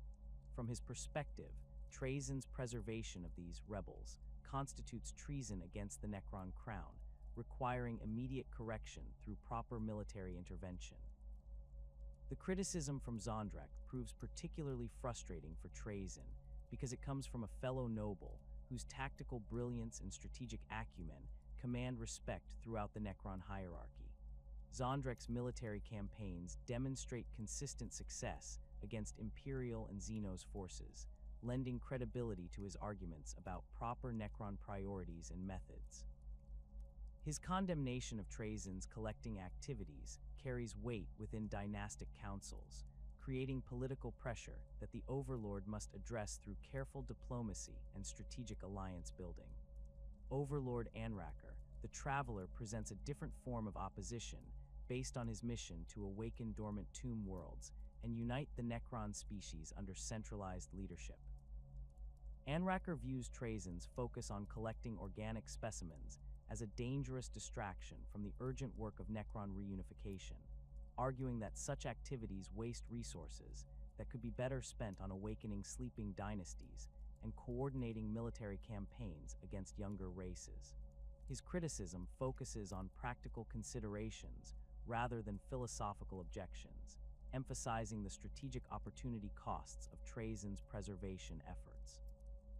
The Traveler's arguments gain traction among Necron nobles who share his vision of species reunification and coordinated expansion into Imperial space. These leaders point to Trazyn's extensive resources and advanced technology as assets that could significantly accelerate awakening operations across multiple sectors. They argue that his intelligence networks and military capabilities represent exactly the kind of strategic advantages that united Necron forces would need to challenge the Imperium's dominance effectively.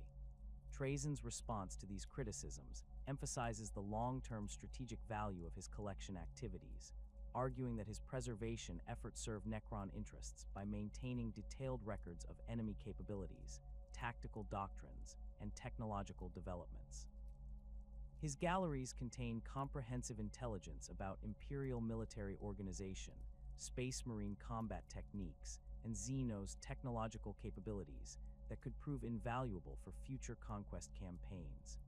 This utilitarian justification allows him to frame his collecting activities as elaborate intelligence gathering operations rather than mere academic pursuits. The political maneuvering required to maintain his position within the Necron hierarchy forces Trazyn to balance his collecting activities against the expectations and demands of his peers. He carefully selects public acquisition targets that demonstrate clear military or intelligence value, while pursuing his more esoteric collection goals through covert operations that avoid dynastic scrutiny. This dual approach allows him to maintain the appearance of conformity with orthodox Necron priorities, while continuing his preservation work without interference from political rivals. Imperial forces across multiple sectors have begun to recognize patterns in the mysterious disappearances and unexplained phenomena that mark Trazyn's collection activities. Inquisitorial investigations have identified common elements linking dozens of seemingly unrelated incidents, including the surgical precision of personnel extractions, the advanced technology signatures detected at incident sites, and the complete absence of conventional battle damage that would indicate standard Xenos raids. These patterns have led to the classification of Trazyn as a high-priority threat requiring dedicated counter-operations and specialized response protocols. The Ordo Xenos has assigned multiple Inquisitors to investigate what they term the Collector phenomenon, deploying significant resources to track and counter Trazyn's activities across their operational areas. These investigations face enormous challenges due to the sophisticated nature of Necron technology and the centuries-long time scales involved in Trazyn's planning processes. Imperial intelligence gathering methods prove inadequate for detecting Necron infiltration techniques, while conventional military responses fail to address the dimensional and temporal manipulation capabilities that Trazyn's forces employ during acquisition operations. Inquisitor Valeria Thessarian of the Ordo Xenos has emerged as one of Trazyn's most persistent Imperial adversaries, dedicating her considerable resources and expertise to understanding and countering his collection methods. Her investigations have identified several key patterns in Trazyn's activities, including his preference for acquiring subjects during moments of high historical significance and his tendency to target individuals who represent unique or irreplaceable examples of their type. Thessarian's analysis suggests that the Collector operates according to museum curation principles rather than military objectives, leading her to develop counter-strategies based on protecting historically significant personnel rather than conventional force deployment. The Inquisitor's efforts have achieved limited success through the implementation of specialized protection protocols for high-value Imperial personnel. These measures include temporal stabilization devices that prevent stasis field deployment, dimensional anchor systems that block phase shift infiltration, and psychic detection networks that can identify Necron presence through their null field signatures. While these countermeasures cannot completely prevent Trazyn's acquisition attempts, they have forced him to adapt his methods and occasionally abandon high-priority targets when security measures prove too sophisticated to overcome efficiently.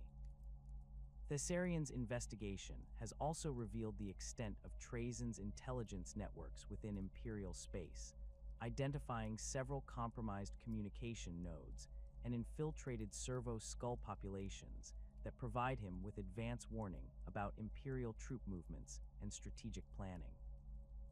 The discovery of these penetration attempts has led to comprehensive security reviews across multiple sectors, resulting in improved counterintelligence protocols and enhanced screening procedures for mechanical devices operating within sensitive Imperial facilities. The Imperial response to Trazyn's activities extends beyond individual inquisitorial investigations to include coordinated military operations designed to locate and neutralize his operational bases. Battle Group Severus has conducted systematic sweeps of sectors where Collector activity shows high concentration, deploying advanced sensor arrays and specialized detection equipment capable of identifying Necron energy signatures. These operations face significant challenges due to the vast scale of galactic space and Trazyn's ability to operate from hidden bases that exist partially outside normal space-time.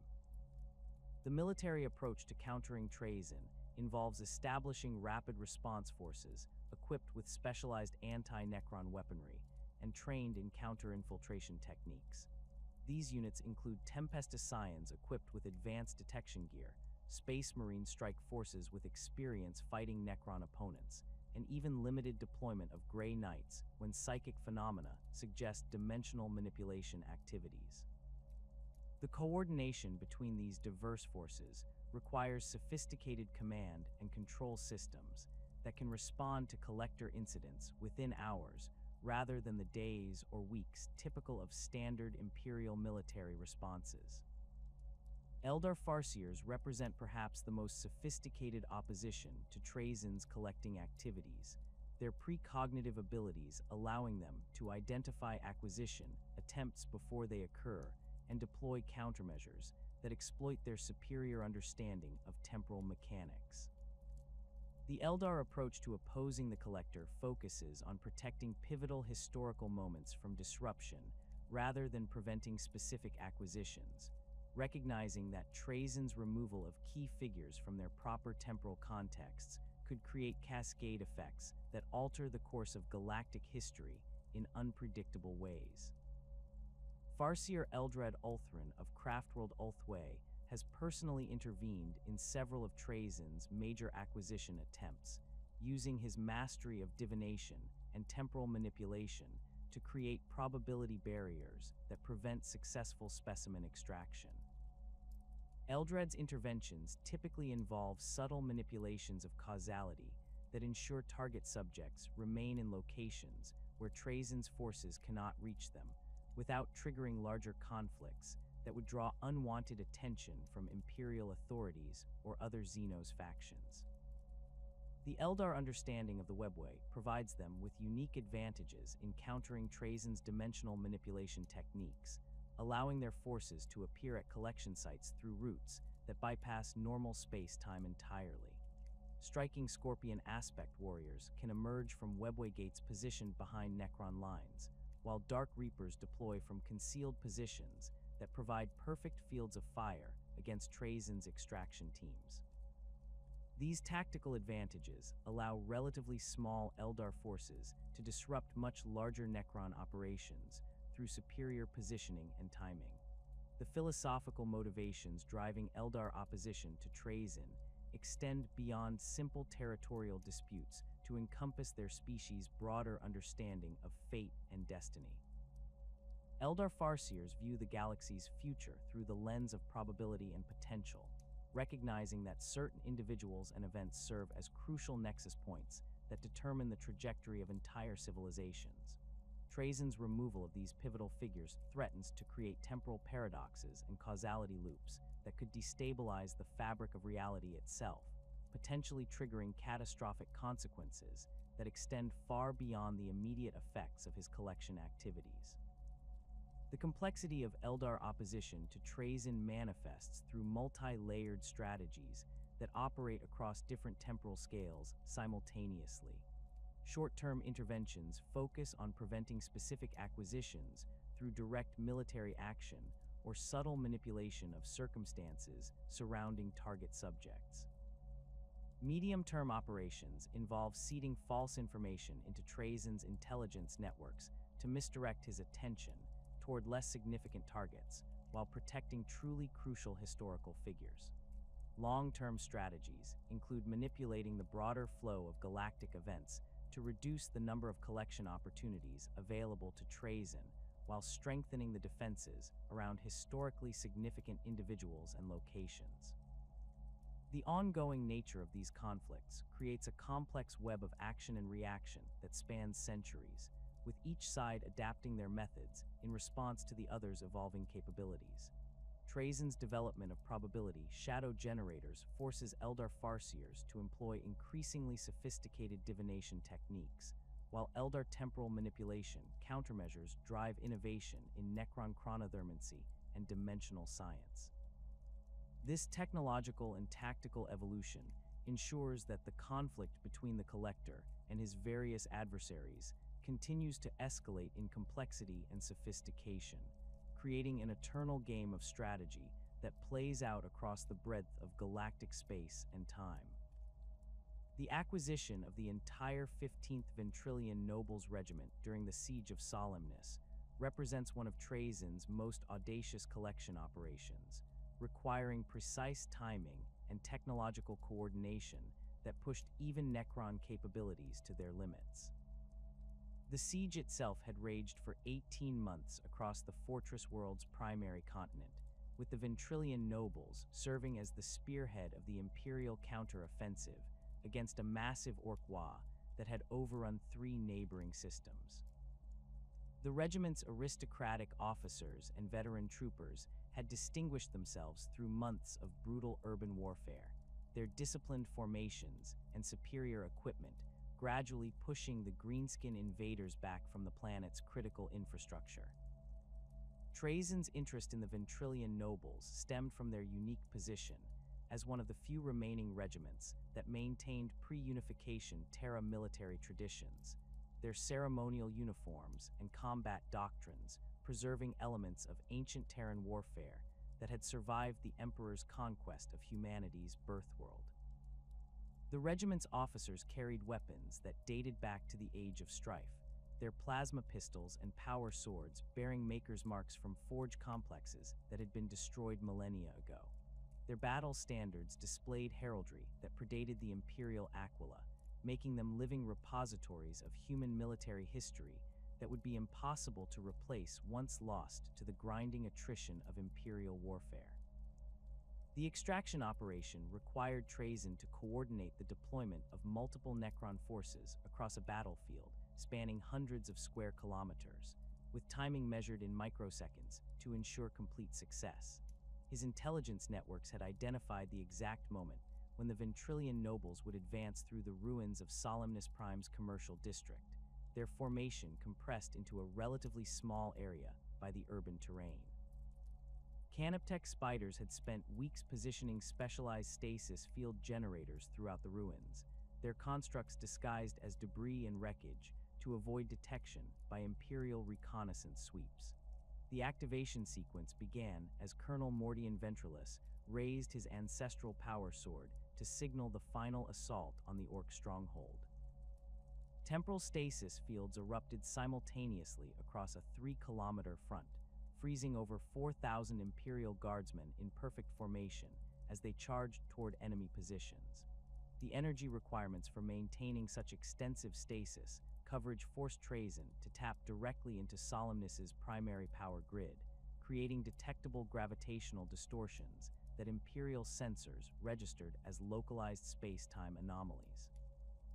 The aftermath of the extraction left Orc defenders facing empty air where moments before they had confronted a regiment-strength assault.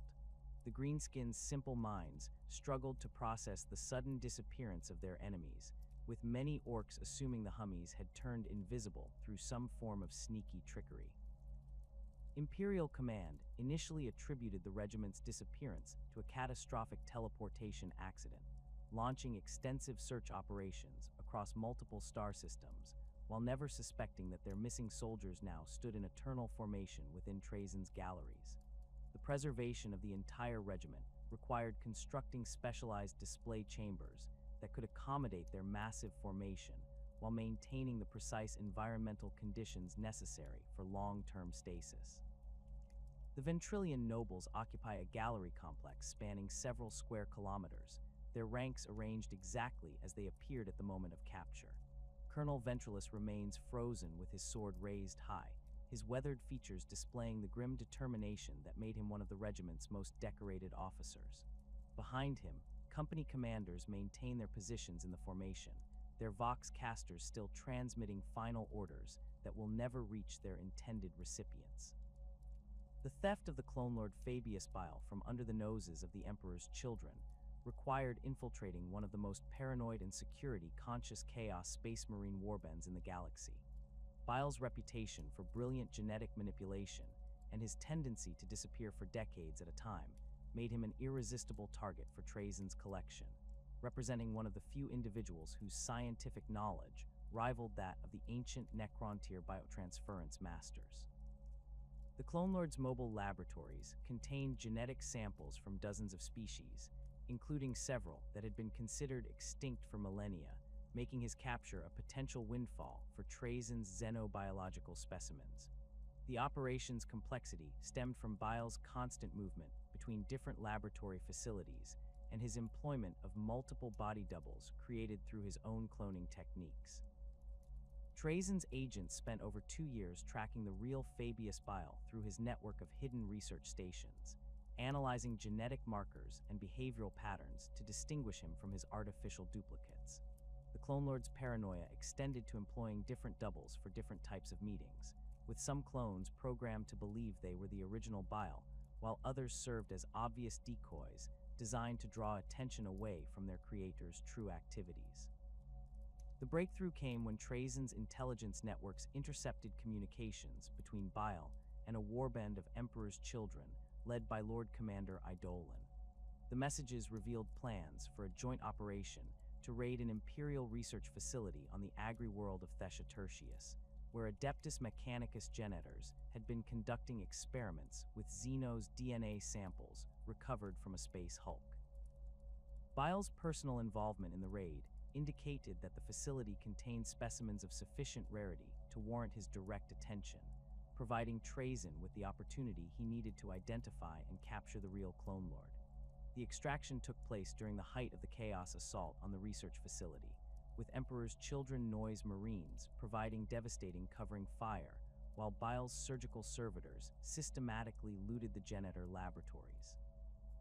Trazyn's death marks had positioned themselves within the facility's lower levels, their hyperspace hunters modified with specialized neural disruptors designed to penetrate Bile's extensive cybernetic enhancements without causing permanent damage to his irreplaceable brain tissue. The assassins waited until Bile became isolated from his bodyguards while examining a particularly interesting genetic sample, then struck with coordinated precision that left the Clone Lord unconscious before his enhanced reflexes could respond. The substitution of a specially prepared duplicate prevented the Emperor's children from immediately discovering their allies' disappearance. Trazyn's technicians had spent months creating a perfect replica of Bile, using genetic samples obtained through previous encounters, programming the duplicate with enough of the original's knowledge and mannerisms to maintain the deception during casual interactions. The false Bile accompanied the Emperor's children back to their fleet, where it would eventually be discovered and destroyed, but not before providing Trazyn with several additional weeks to complete the real Clone Lord's processing and installation within his galleries. Bile's preservation presented unique challenges due to his extensive cybernetic modifications and the various chemical enhancements that permeated his biological systems. The Clone Lord's body contained dozens of implanted devices designed to monitor and regulate his enhanced physiology, while his bloodstream carried a cocktail of stimulants and genetic modifiers that continued to affect his cellular structure even under temporal stasis. Trazyn's technicians required multiple attempts to achieve stable stasis field parameters, with early efforts resulting in dangerous interactions between the temporal fields and Bile's cybernetic systems. The final solution involved creating a hybrid preservation system that combined temporal stasis with specialized containment fields designed to isolate Bile's various augmentations from each other. The Clone Lord now exists within multiple overlapping stasis bubbles, each one maintaining different aspects of his enhanced physiology in perfect suspension. His consciousness remains active within the primary temporal field, while secondary fields prevent his cybernetic implants from attempting to interface with Solemnace's systems. The preservation chamber includes monitoring equipment that tracks the complex interactions between his biological and mechanical components, ensuring that the delicate balance maintaining his existence remains stable across the centuries. The daring extraction of Castellan Creed during the fall of Cadia represents perhaps Trazyn's most politically significant acquisition, removing one of the Imperium's greatest tactical minds at the moment, when his leadership might have altered the course of the 13th Black Crusade. Creed's reputation as a master of defensive warfare and his intimate knowledge of Cadia's fortress systems made him an invaluable specimen for Trazyn's military history collection, while his disappearance at such a crucial moment created ripple effects that continue to influence Imperial military doctrine decades later. The extraction operation required Trazyn to deploy significant resources to Cadia during the planet's final hours, when Chaos forces under Abaddon the Despoiler had breached the planet's primary defense networks and begun their assault on the Fortress World's command centers. The Overlord's forces had to navigate through active battlefields where Space Marines, Imperial Guard, and Chaos Space Marines engaged in desperate close-quarters combat, while Demon engines and Titan war machines exchanged fire across the planet's scarred landscape. The operation's timing proved critical, as Trazyn needed to extract Creed before the planet's destruction, while avoiding detection by the numerous psychers and sorcerers whose abilities might have revealed his presence. Creed's location within the Kasser Kryn command bunker provided both opportunities and challenges for the extraction team. The fortress's massive ferrocrete walls and multiple defensive layers offered concealment for Trazyn's infiltration units, while the chaos of battle masked the energy signatures of their advanced equipment. However, the bunker's internal security systems included multiple redundant sensor arrays and automated defense turrets that could detect even phase-shifted intruders if their stealth systems experienced any malfunction. The presence of Commissar Yarrick and other high-ranking Imperial officers also created additional variables that had to be accounted for during the extraction planning. The actual capture occurred during a brief lull in the fighting when Creed had withdrawn to his private quarters to review tactical reports from across the planet's defense network. Trazyn's Lichguard materialized within the chamber using dimensional phase technology, their sudden appearance catching the Castellan completely off guard despite his legendary tactical awareness. Creed reached for his bolt pistol, but found his movement slowing as temporal stasis fields activated around him, his final expression showing not fear but professional interest in the advanced technology being employed against him. The substitution protocol involved replacing Creed with a sophisticated automaton designed to maintain the deception long enough for Trazyn's forces to complete their withdrawal from Cadia.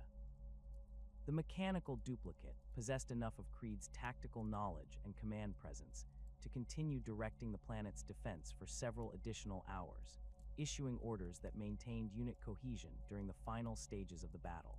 The automaton's eventual destruction during Cadia's collapse ensured that no evidence of the substitution survived, leaving Imperial historians to debate the circumstances surrounding Creed's final hours without ever suspecting the truth of his disappearance. The implications of Creed's removal extend far beyond the immediate tactical situation on Cadia, affecting Imperial military doctrine and defensive strategies across multiple sectors. His absence during the Fortress World's final hours prevented the implementation of several contingency plans that might have allowed more Imperial forces to escape the planet's destruction. The loss of his strategic insights also deprived the Imperium of one of its most experienced fortress warfare specialists, at a time when Chaos forces were launching coordinated assaults against multiple fortified worlds throughout the Cadian Gate region. Creed's preservation within Trazyn's collection required specialized containment protocols due to his extensive knowledge of Imperial military secrets and classified defense information. The Castellan's consciousness remains active within his stasis field, his tactical mind continuing to analyze battlefield scenarios and develop defensive strategies that will never be implemented. His preservation chamber includes psychic dampening fields designed to prevent his strategic knowledge from being accessed through unauthorized means, while monitoring systems track his mental activity to ensure that his remarkable tactical abilities remain intact despite his temporal imprisonment. The acquisition of Tau Fire Cast Commanders represents a different category of collection challenge, requiring Trazyn to overcome the sophisticated sensor networks and rapid response capabilities that characterize Tau military doctrine. The Fire Cast's emphasis on technological superiority and coordinated combined arms tactics creates defensive systems that can detect and respond to infiltration attempts with remarkable efficiency. Their battle suit's advanced sensor arrays and AI-assisted targeting systems can identify even phase-shifted intruders through quantum signature analysis, while their mobility allows them to reposition rapidly when threatened. Commander Farsight proved to be one of Trazyn's most elusive targets, his tactical brilliance and deep understanding of combined warfare making him nearly impossible to approach during active combat operations. The commander's custom battlesuit incorporated experimental technology that created localized interference fields around his position, disrupting the quantum coherence necessary for temporal stasis field deployment. His bodyguard of veteran crisis suit pilots maintained overlapping fields of fire that could eliminate threats from multiple directions simultaneously, while his tactical doctrine emphasized constant movement that prevented enemies from establishing fixed targeting solutions. The successful capture of Commander Brightsword during the Taros campaign required exploiting a brief window of vulnerability when his command cadre became separated from their supporting units during a tactical withdrawal. Trazyn's deathmarks had positioned themselves within the industrial ruins, where the Tau forces were conducting their fighting retreat, their weapons modified with pulse disruptor technology reverse, engineered from captured Tau equipment. The specialized ammunition could penetrate battlesuit armor while delivering precisely calibrated energy bursts that overwhelmed the suit's life support systems without causing permanent damage to the pilot. The extraction process involved capturing not only Commander Brightsword, but also his complete command cadre and their advanced battlesuits, creating a comprehensive display that demonstrates Tau military organization and technology at its peak effectiveness. The preservation of the battlesuits required specialized containment fields that maintain the delicate balance between their various technological systems, preventing power failures that might damage the suit's sensitive electronics, while ensuring that their AI systems remain dormant to avoid potential security breaches. Eldar Autarchs present the greatest challenge among Trazyn's Xenos acquisitions due to their psychic abilities and sophisticated understanding of probability and fate. These warrior leaders combine the tactical expertise of multiple aspect warrior paths with precognitive abilities that allow them to anticipate and counter most conventional attack strategies. Their warp spider aspect training provides them with personal teleportation capabilities that can instantly remove them from dangerous situations, while their swooping hawk experience grants them three-dimensional tactical awareness that makes ambush attempts extremely difficult to execute successfully. Autarch Melandriel of Craftworld Eandon required a multi-phase operation spanning several years to achieve successful capture. Trazyn's initial attempts failed when the Autarch's precognitive abilities allowed her to anticipate and avoid his extraction teams, her foresight providing sufficient warning to implement evasive maneuvers that frustrated even the most sophisticated Necron hunting protocols. The breakthrough came when Trazyn realized that her divination abilities focused primarily on immediate tactical threats rather than long-term strategic planning, creating opportunities for patient approaches that developed over extended time periods. The successful extraction occurred during a joint Eldar operation against a Tyranid splinter fleet, when Melandriel's attention focused entirely on coordinating her forces against the immediate Xenos threat. Trazyn's agents had spent months positioning specialized probability dampening fields throughout the battle zone, creating areas where the Autarch's precognitive abilities would be significantly reduced. The capture team struck during a moment when Melandriel was coordinating artillery strikes against Tyranid bioships, her consciousness focused on managing multiple tactical variables simultaneously rather than monitoring for potential threats to her personal safety. The preservation of Eldar Autarchs requires the most sophisticated containment protocols in Trazyn's collection due to their psychic sensitivity and the risk of their souls being consumed by Slaanesh upon death. The stasis fields maintaining these specimens include specialized psychic barriers that prevent their souls from being detected by chaos entities while maintaining the neural activity necessary for consciousness preservation. The technical challenges involved in balancing these competing requirements have pushed Necron preservation technology to new levels of sophistication, creating hybrid systems that combine temporal manipulation with psychic science in ways that would have been impossible during the War in Heaven. The acquisition of these legendary specimens has established Trazyn's reputation as the galaxy's most accomplished collector. His galleries containing examples of military excellence and historical significance that cannot be found anywhere else in the known universe. Each successful extraction demonstrates the evolution of his techniques and the increasing sophistication of his technological capabilities, while the growing complexity of his targets reflects his ambition to preserve the most significant figures and moments in galactic history for future study and analysis. The pragmatic nature of Trazyn's collecting activities occasionally requires him to form temporary alliances with the very forces he typically views as specimens for his galleries. These partnerships emerge from calculated assessments of mutual benefit rather than any genuine ideological alignment, with the Overlord demonstrating remarkable flexibility in his willingness to cooperate with Imperial forces when such arrangements serve his preservation goals. The complexity of these relationships reflects Trazyn's unique position within the galaxy's power structure, where his vast knowledge and technological capabilities make him a valuable ally despite his fundamentally alien nature and disturbing collection practices.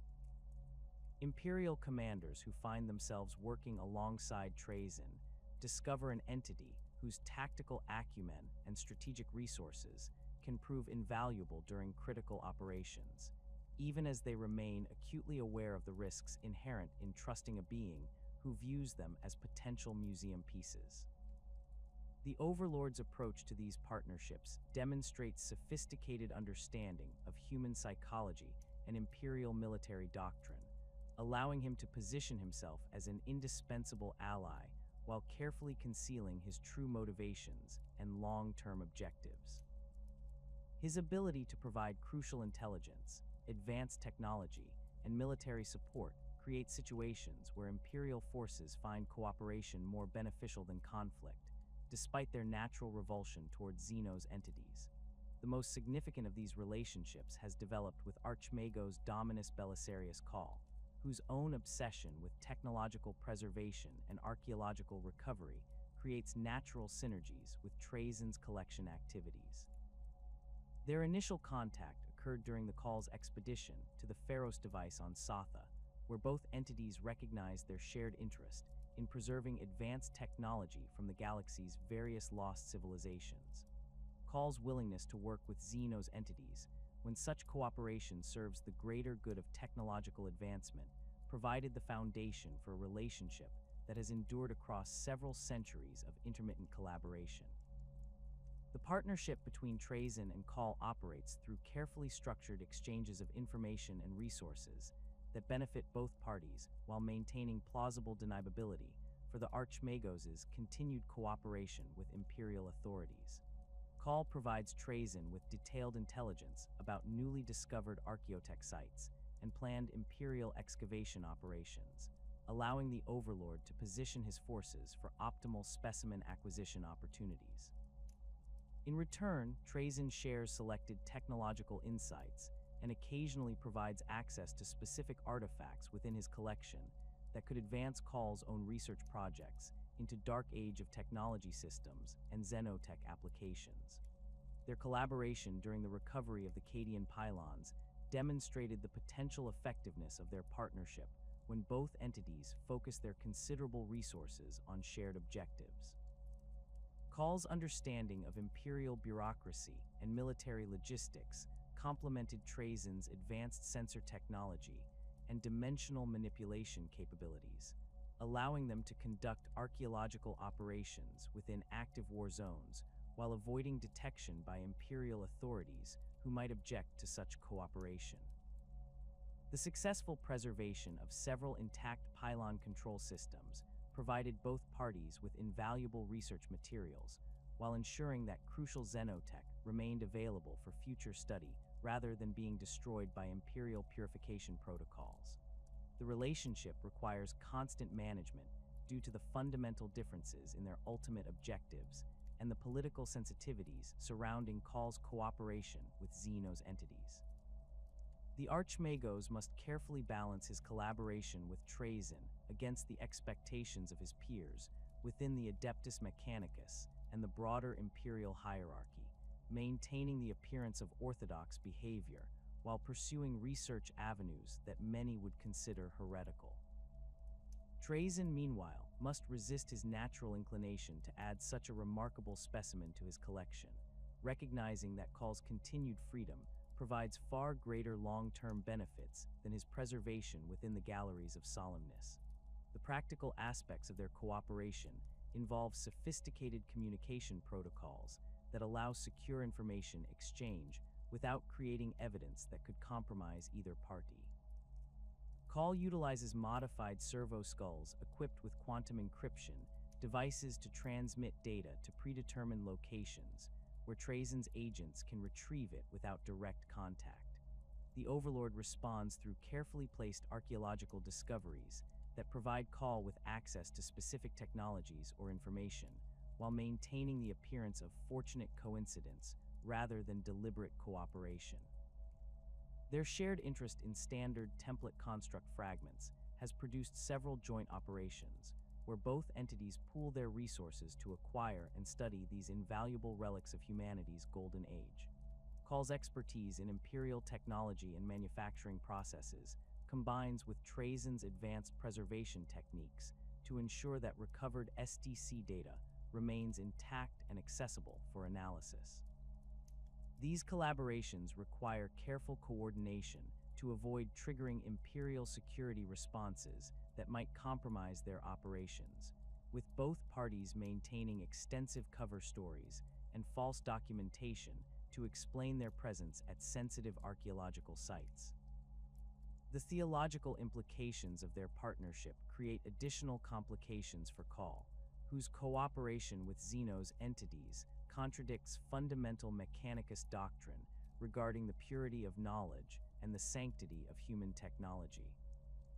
The Archmagos justifies his actions through complex theological arguments that frame Trazyn as a repository of sacred knowledge rather than a Xeno's threat, arguing that the preservation of archaeotech serves the Omnissiah's greater purpose regardless of the entity responsible for its protection. These rationalizations allow Khal to maintain his position within the Mechanicus hierarchy while continuing his collaboration with one of the galaxy's most accomplished preservationists. The intelligence sharing between Trazyn and Khal extends beyond simple archaeological information to include broader strategic assessments of threats to historically significant sites and artifacts. Khal's access to imperial military communications and strategic planning documents provides Trazyn with advance warning of potential threats to his collection sites, while the Overlord's extensive sensor networks and intelligence gathering capabilities offer Khal insights into Xeno's activities that might affect his own research projects. This mutual intelligence support has prevented the loss of several important archaeological sites to Imperial purification operations, or Xeno's raids. Space Marine chapters present more complex challenges for temporary alliance arrangements due to their enhanced suspicion of Xeno's entities and their rigid adherence to Imperial doctrine regarding alien threats. However, Trazyn has successfully negotiated limited cooperation agreements with several chapters when their interests align with his preservation goals, particularly in situations involving threats to historically significant battlefields or archaeological sites.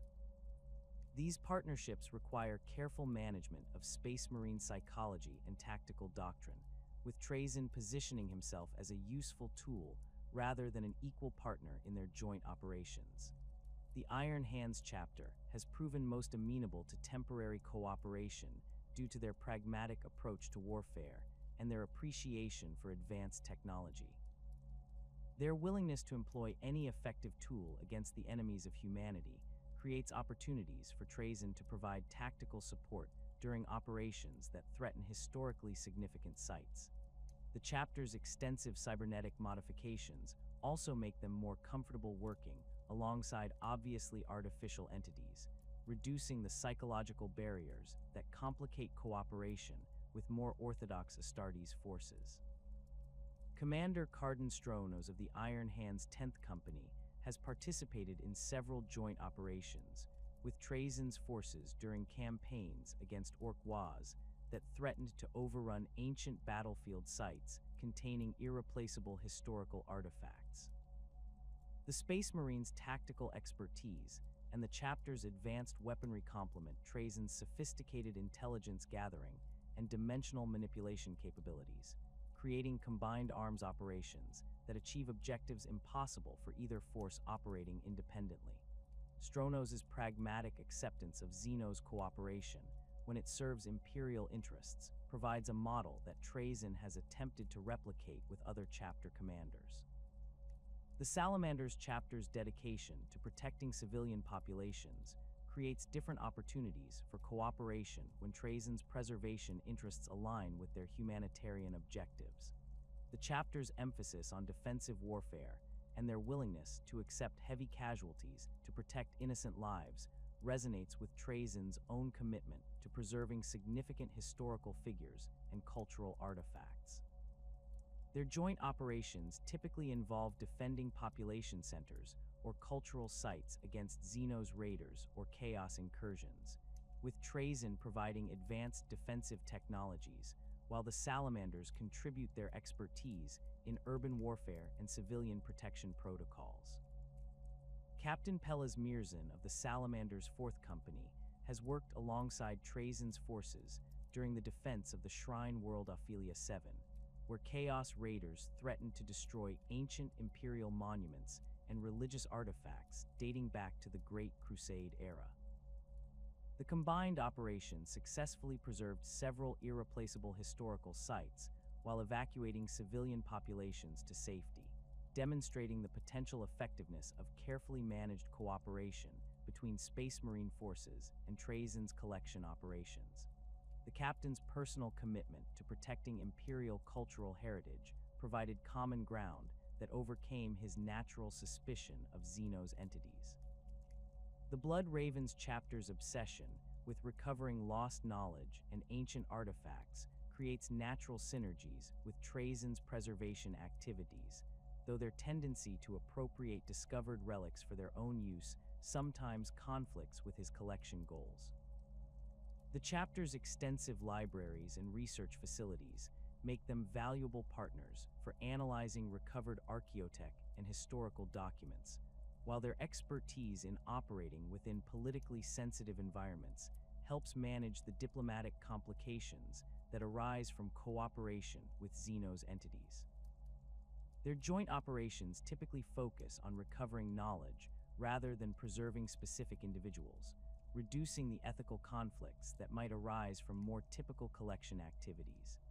Chief Librarian Isidora Kios has collaborated with Trazyn during several archaeological expeditions to space Hulk sites where ancient Imperial vessels contain irreplaceable historical records and technological artifacts.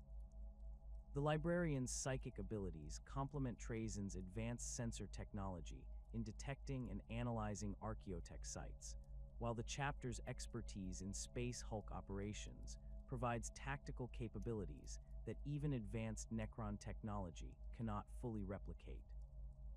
These partnerships require careful management of the Blood Raven's tendency to claim discovered artifacts for their own use, with Trazyn often accepting partial access to recovered materials in exchange for the chapter's cooperation and expertise. The delicate balance between cooperation and collection creates ongoing tension in all of Trazyn's alliance relationships, as his partners remain acutely aware that their usefulness as allies may not prevent their eventual acquisition as specimens. This awareness influences their behavior during joint operations, with Imperial commanders maintaining heightened security protocols and escape plans that account for the possibility of betrayal by their Xeno's ally. The psychological stress of working alongside an entity who views them as potential museum pieces affects unit morale and tactical decision-making, requiring careful management to maintain operational effectiveness. Trazyn's approach to managing these relationships demonstrates sophisticated understanding of his partner's psychology and motivations, allowing him to maintain their cooperation while gradually positioning himself for potential future acquisitions.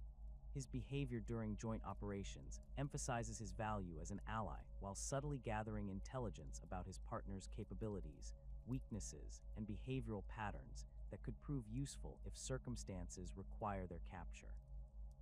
The Overlord maintains detailed psychological profiles of all his alliance partners, tracking their tactical preferences, personal relationships, and potential vulnerabilities that might be exploited during future collection operations. The technological exchanges that occur during these partnerships provide Trazyn with valuable insights into current Imperial and Space Marine capabilities, while offering his allies access to advanced Necron systems that can significantly enhance their operational effectiveness. These exchanges require careful management to prevent his partners from gaining too much understanding of Necron technology, while ensuring that provided assistance remains sufficient to maintain their cooperation. Trazyn typically provides limited access to specific technological applications rather than comprehensive system knowledge, maintaining his technological advantages while demonstrating his value as an ally.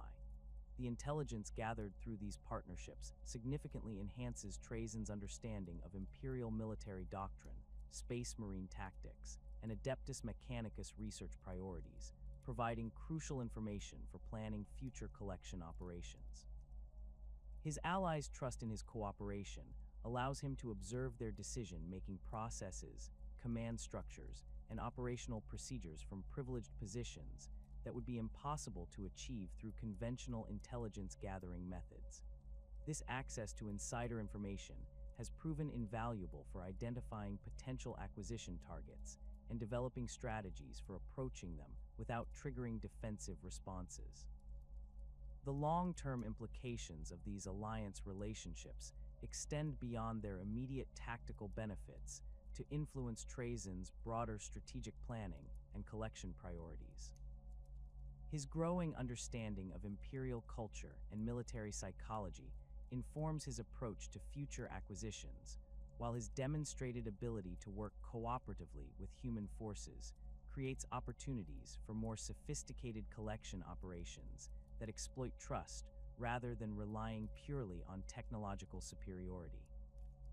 The relationships also provide him with potential leverage in negotiations with Imperial authorities, as his partner's dependence on his assistance creates political complications that might prevent aggressive responses to his collection activities. The relationship between temporary alliances and Trazyn's ultimate collecting goals creates a complex philosophical framework that reveals the fundamental contradictions at the heart of his existence. While he demonstrates remarkable pragmatism in working alongside the very beings he considers potential specimens, these partnerships expose deeper questions about his true motivations and the nature of his preservation obsession. The Overlord views himself as the galaxy's ultimate historian, a role that transcends simple academic interest to become a sacred duty that justifies any action necessary to preserve significant moments and figures from the relentless entropy of galactic warfare. Trazyn's belief in his historical mission stems from his unique perspective as one of the few beings in the galaxy capable of maintaining perfect memory across geological timescales. Unlike organic historians whose lifespans limit their ability to witness and record long-term historical patterns, his Necron physiology allows him to observe the rise and fall of entire civilizations with the detached objectivity of an immortal observer. This temporal advantage creates what he perceives as both an opportunity and an obligation to serve as the galaxy's permanent archivist, ensuring that crucial knowledge and specimens survive regardless of the political upheavals and military conflicts that consume shorter-lived species. The Overlord's conception of historical preservation extends far beyond simple record, keeping to encompass the physical preservation of living beings, artifacts, and even entire environments that represent significant moments in galactic development. His galleries contain not merely static displays, but dynamic tableaus that capture the essence of historical moments in ways that traditional documentation cannot achieve.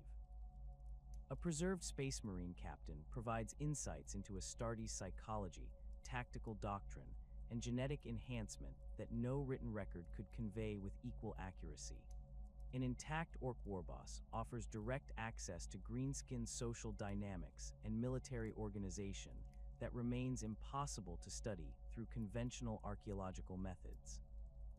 This philosophy of active preservation creates an inevitable conflict between Trazyn's role as historian and his impact on the events he seeks to document.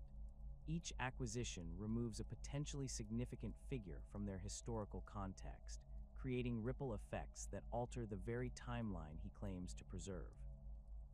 The removal of Castellan Creed during the fall of Cadia demonstrates this paradox clearly, as his absence changed the course of the battle in ways that continue to influence imperial military doctrine decades later. Trazyn's preservation efforts become acts of historical vandalism that destroy the context they seek to document, even as they ensure the physical survival of individual specimens. The Overlord's response to this philosophical contradiction reveals the alien nature of his thought processes and his fundamental disconnection from organic concepts of ethics and causality. He views historical events as discrete phenomena that can be preserved independently of their broader contexts, treating individual figures and moments as specimens that retain their significance regardless of their removal from the timeline. This reductionist approach allows him to rationalize his collection activities as pure preservation while ignoring their destructive impact on the historical processes he claims to value. His treatment of living beings as historical artifacts rather than sentient creatures with inherent rights represents perhaps the most disturbing aspect of his preservation philosophy. Trazyn demonstrates complete indifference to the suffering his collection methods inflict, viewing the psychological trauma experienced by his specimens as irrelevant side effects that pale in comparison to their historical value. The consciousness preserved within his stasis fields becomes merely another data point to be maintained, rather than evidence of ongoing torture that would horrify any civilization possessed of moral sensibilities. The Overlord's justifications for this treatment reveal a utilitarian calculus that prioritizes collective benefit over individual autonomy, though his definition of collective benefit remains entirely self-determined. He argues that the preservation of historically significant individuals serves the greater good of galactic knowledge, ensuring that future scholars will have access to primary sources that would otherwise be lost to warfare and time. This reasoning transforms his collection activities into acts of public service that benefit all sentient species, regardless of their unwillingness to participate in his preservation efforts. The alien nature of Necron psychology becomes evident in Trazyn's complete inability to comprehend organic concepts of consent and personal autonomy.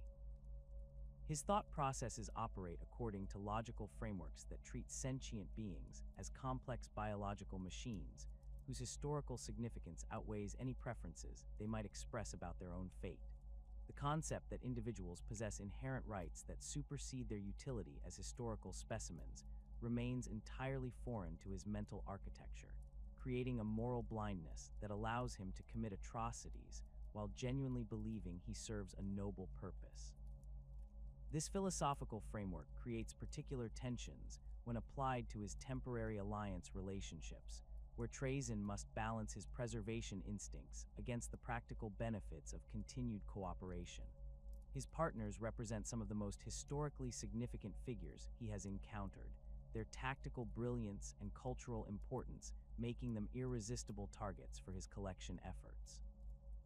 However, their continued freedom provides ongoing access to intelligence, resources, and capabilities that prove more valuable than their static preservation within his galleries. This calculation forces him to suppress his collecting instincts in favor of long-term strategic planning, though the temptation to acquire such remarkable specimens creates constant internal tension. The contradiction between preservation and destruction becomes most apparent when examining Trazyn's role within the broader Necron species and their galaxy-spanning genocide campaign. His collecting activities exist within the context of a civilization dedicated to eliminating all organic life in the galaxy, viewing younger races as temporary infestations that must be eradicated to restore Necron dominance. The Silent King's great work envisions a galaxy cleansed of biological contamination, where Necron dynasties rule over sterile worlds populated only by their own immortal legions and mechanical servants. Trazyn's preservation of organic specimens directly contradicts this ultimate objective, creating a philosophical schism that separates him from his own species' fundamental purpose.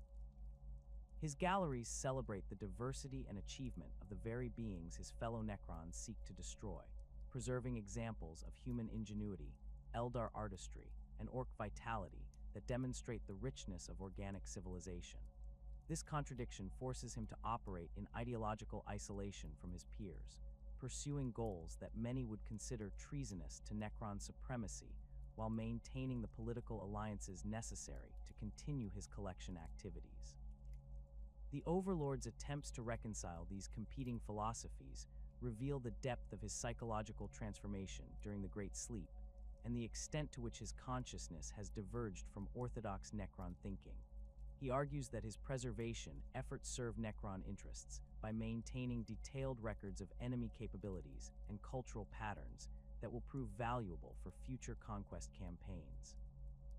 This utilitarian justification allows him to frame his collecting activities as elaborate intelligence-gathering operations rather than celebrations of organic achievement, though the distinction remains largely semantic rather than substantive.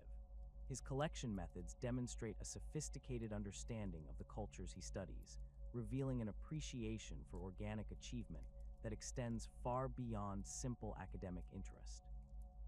The care with which he preserves not only individual specimens, but also their cultural contexts suggests genuine respect for the civilizations he documents, even as he participates in their systematic destruction through his broader role within Necron society. This appreciation creates additional psychological tension as he observes the gradual elimination of the very cultures he has devoted millennia to studying and preserving.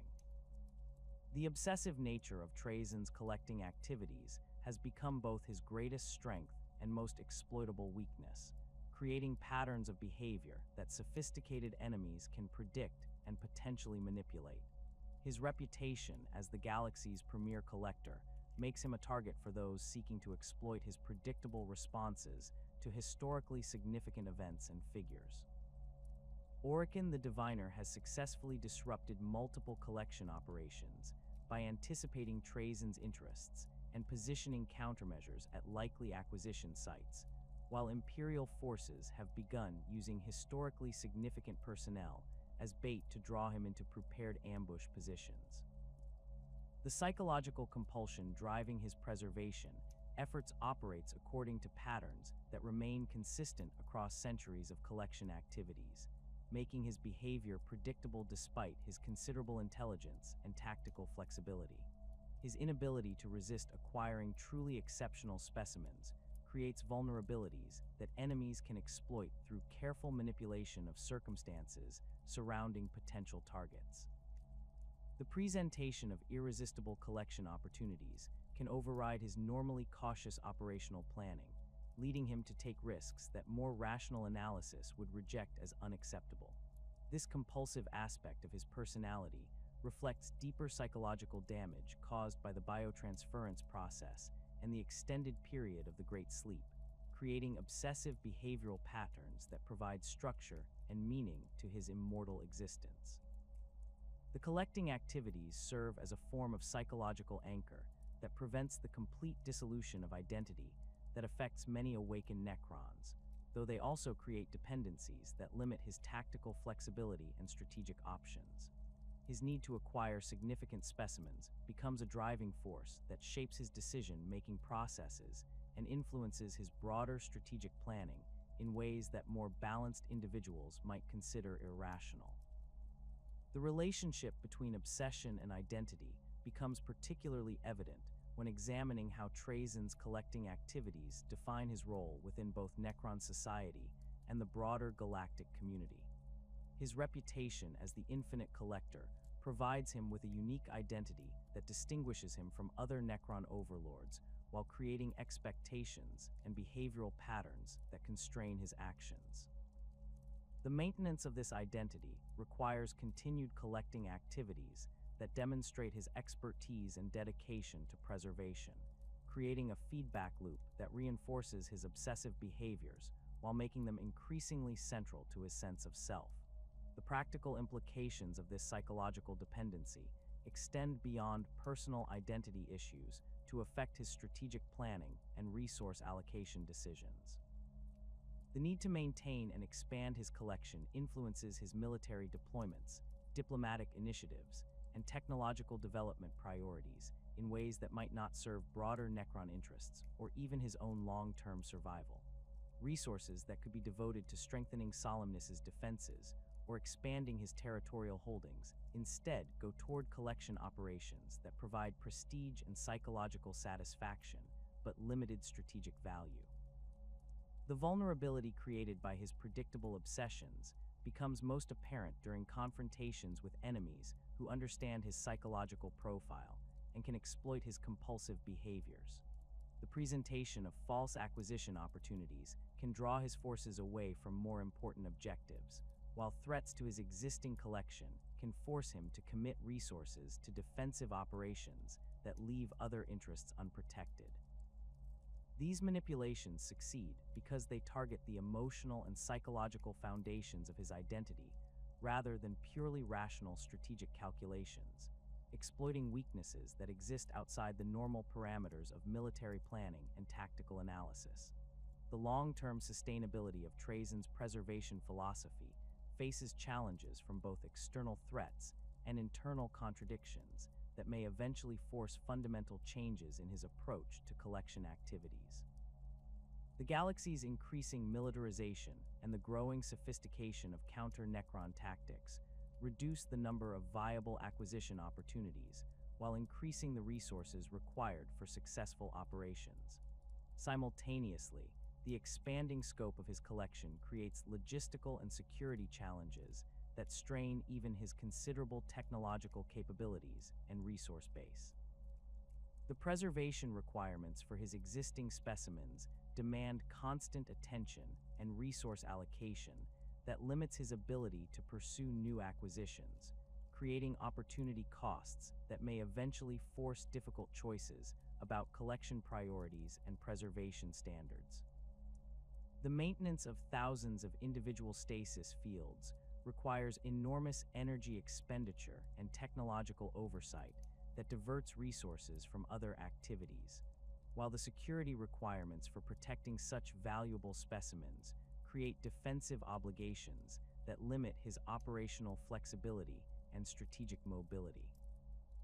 The most galling failure in Trazyn's millennia-spanning collection career remains his inability to capture Abaddon the Despoiler during the 13th Black Crusade, despite having positioned himself perfectly to acquire the Warmaster of Chaos at the moment of his greatest triumph. The Overlord had spent decades analyzing Abaddon's tactical patterns and psychological profile, identifying the precise moment when the Chaos Lord would be most vulnerable to capture, the brief period following Cadia's destruction when even the Despoiler would be momentarily overwhelmed by the magnitude of his achievement. Trazyn's forces had infiltrated the Bridge of the Vengeful Spirit itself, their phase shift generators allowing them to bypass the vessel's extensive defensive systems and demon-touched wards. The extraction attempt failed not due to technological limitations or tactical miscalculation, but because of Abaddon's own paranoid nature and the protective influence of the Chaos Gods themselves. The Warmaster's centuries of experience with assassination attempts had honed his instincts to supernatural levels, allowing him to detect the subtle dimensional distortions created by Necron phase shift technology, even while celebrating his victory over the Fortress world. His immediate response involved activating a demon weapon whose warp-touched energies created violent interference with Trazyn's stasis field generators, preventing the temporal locks from achieving stable containment around their target. The intervention of Belakar, the first demon prince, proved decisive in thwarting the acquisition attempt. The ancient demon's mastery of shadow and illusion created false probability threads that confused Trazyn's tactical calculations, while his intimate knowledge of Chaos technology allowed him to identify and counter the Necron infiltration before it could reach completion. Bellacker's personal interest in protecting Abaddon stemmed from his own schemes for manipulating the War Master, making the Demon Prince a formidable opponent whose motivations aligned perfectly with preventing Trazyn's success. The failed capture of Abaddon created cascading effects that continued to frustrate Trazyn's collection efforts within Chaos-controlled territory. The War Master's awareness of Necron infiltration capabilities has led to enhanced security protocols throughout the Black Legion fleet, with demon touch sensors and warp-based detection systems that can identify phase-shifted intruders before they achieve optimal positioning. These countermeasures have been shared with other Chaos warbands, creating a network of defensive measures that significantly complicates future acquisition attempts against high-value Chaos targets.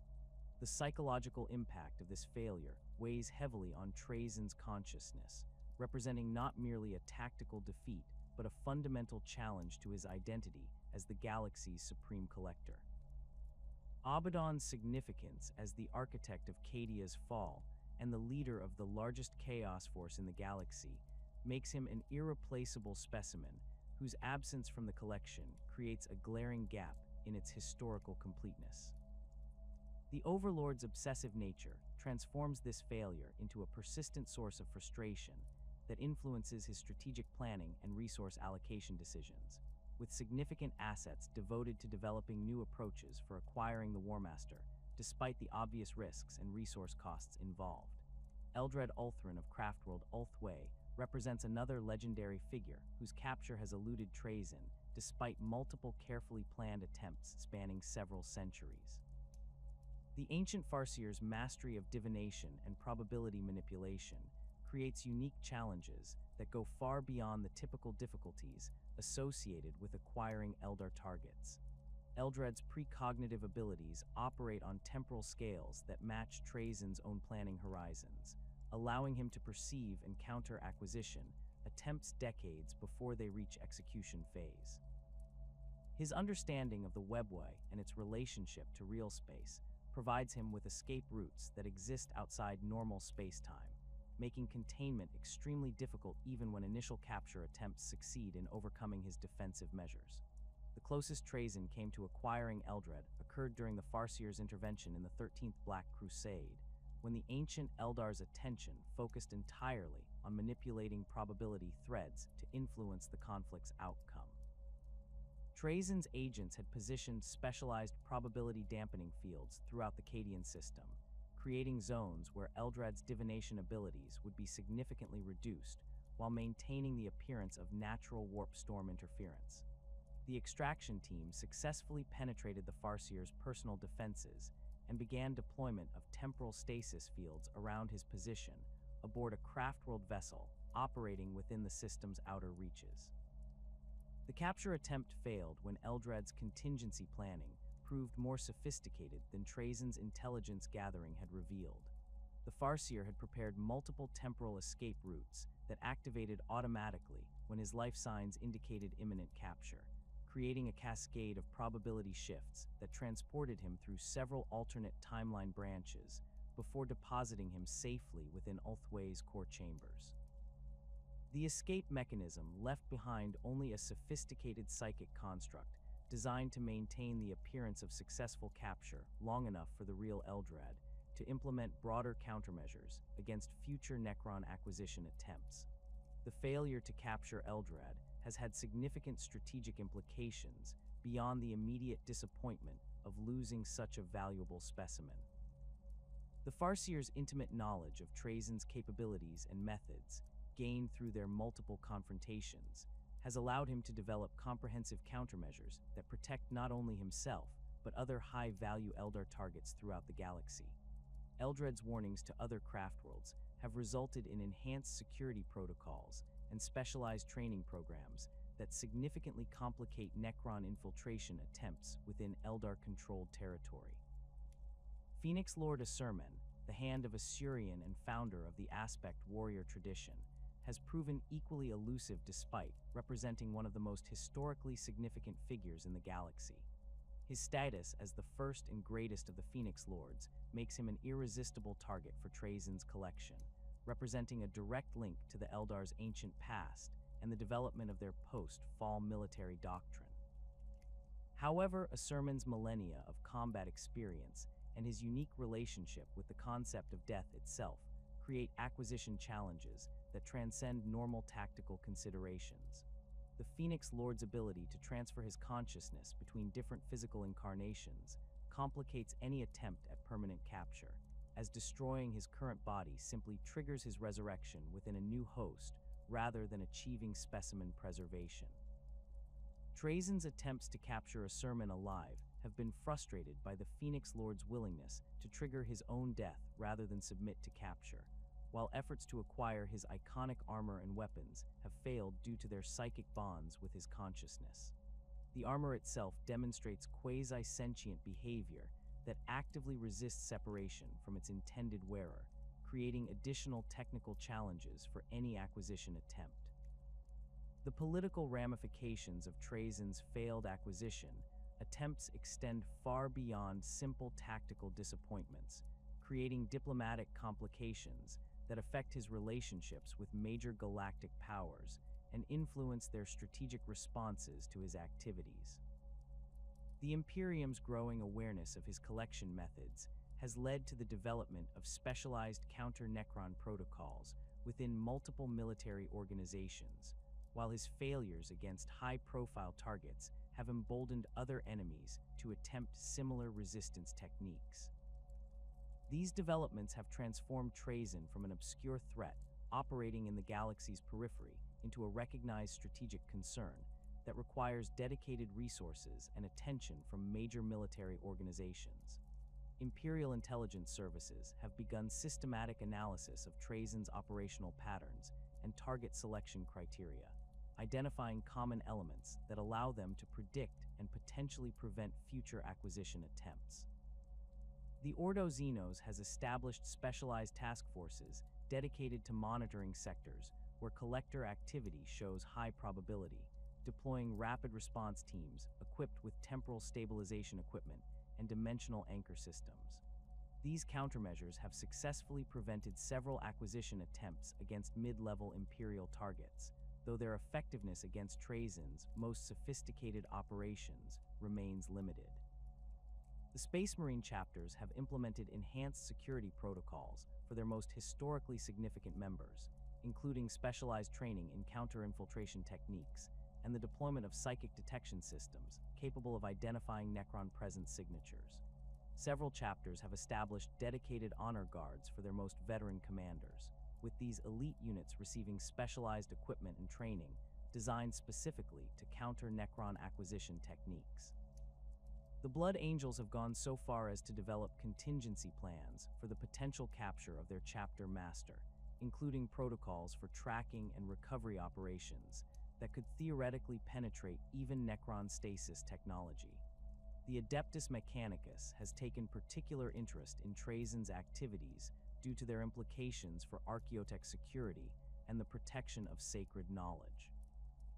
Forge worlds throughout the galaxy have enhanced their security measures to prevent unauthorized access to their most valuable technological artifacts, while specialized Skitarii units receive training in identifying and countering Necron infiltration attempts.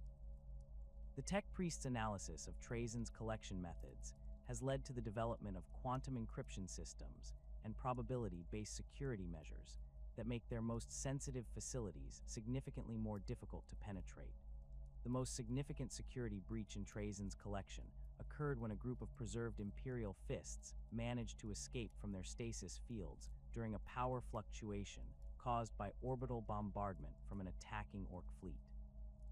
The Space Marines' enhanced physiology and mental conditioning allowed them to maintain consciousness during the brief period when their temporal containment failed, providing them with the opportunity to assess their situation and implement escape procedures before backup systems could restore full stasis coverage. Captain Darnath Lysander led the breakout attempt. His tactical expertise and intimate knowledge of Imperial Fist doctrine allowing him to coordinate his battle brothers' efforts despite the disorienting effects of their prolonged temporal imprisonment.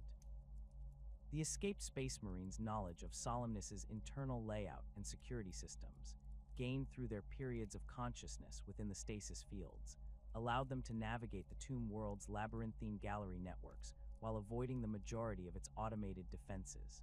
Their power armor systems had maintained partial functionality during stasis, providing them with limited mobility and communication capabilities that proved crucial for coordinating their escape attempt.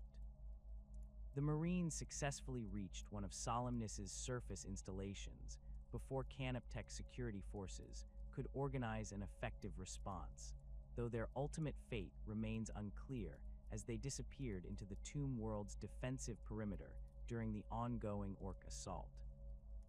The security implications of this escape forced Trazyn to implement comprehensive reviews of his preservation protocols and containment systems, leading to significant upgrades in stasis, field technology, and monitoring capabilities.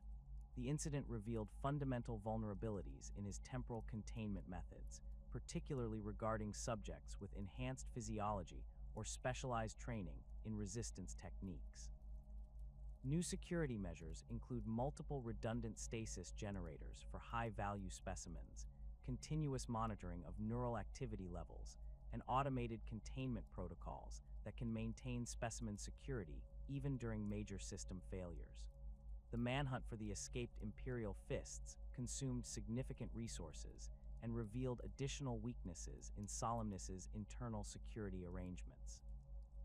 Canoptech constructs proved inadequate for tracking targets with intimate knowledge of the facility's layout and defensive blind spots, while the Tomb World's labyrinthine structure provided numerous concealment opportunities that frustrated systematic search efforts.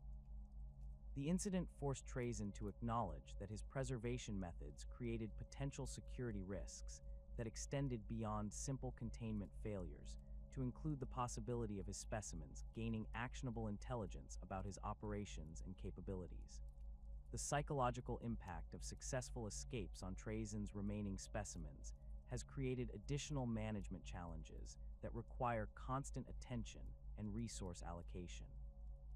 Word of successful breakout attempts spreads through the collection despite the isolation of individual stasis fields, creating hope and determination among preserved subjects that manifests as increased resistance to containment protocols.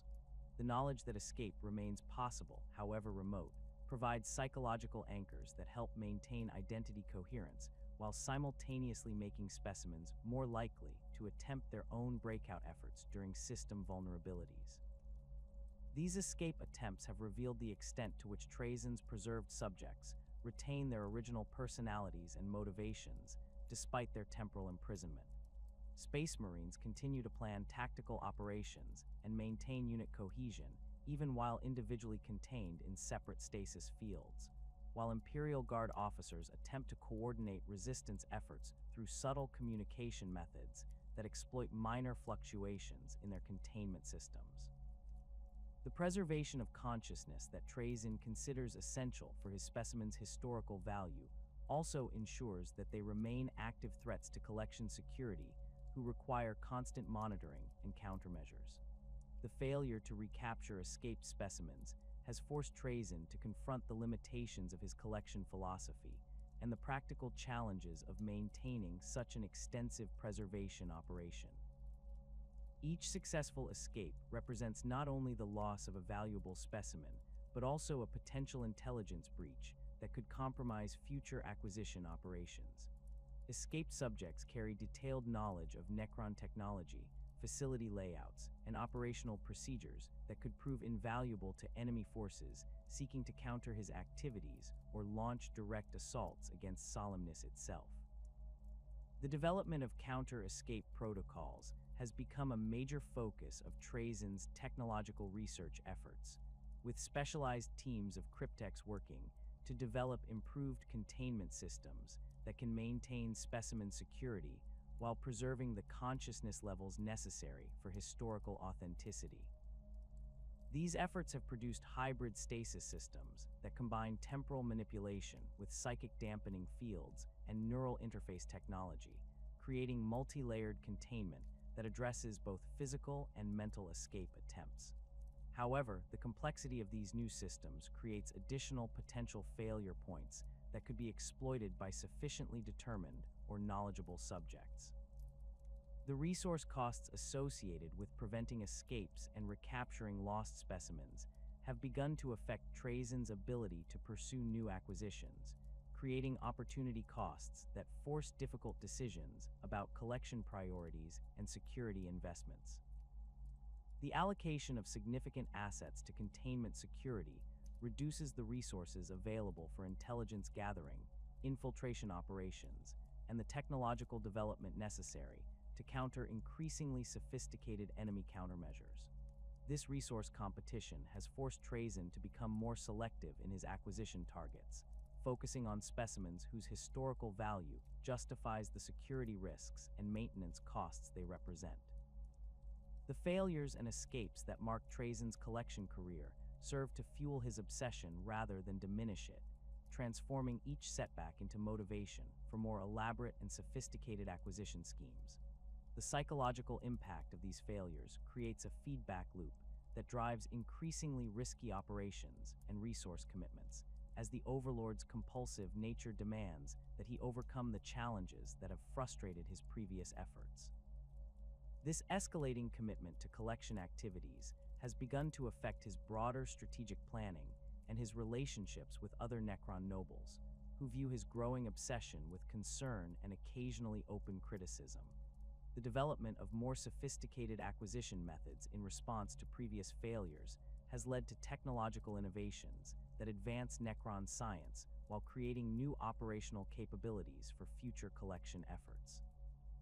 Temporal manipulation techniques developed to counter Eldar precognitive abilities have applications beyond specimen acquisition, while dimensional phase technology, refined through failed infiltration attempts, provides enhanced capabilities for military operations and strategic reconnaissance. These technological advances ensure that even failed collection attempts contribute to Trazyn's long-term capabilities, though the resource costs involved in their development continue to strain his operational budgets and limit his strategic flexibility.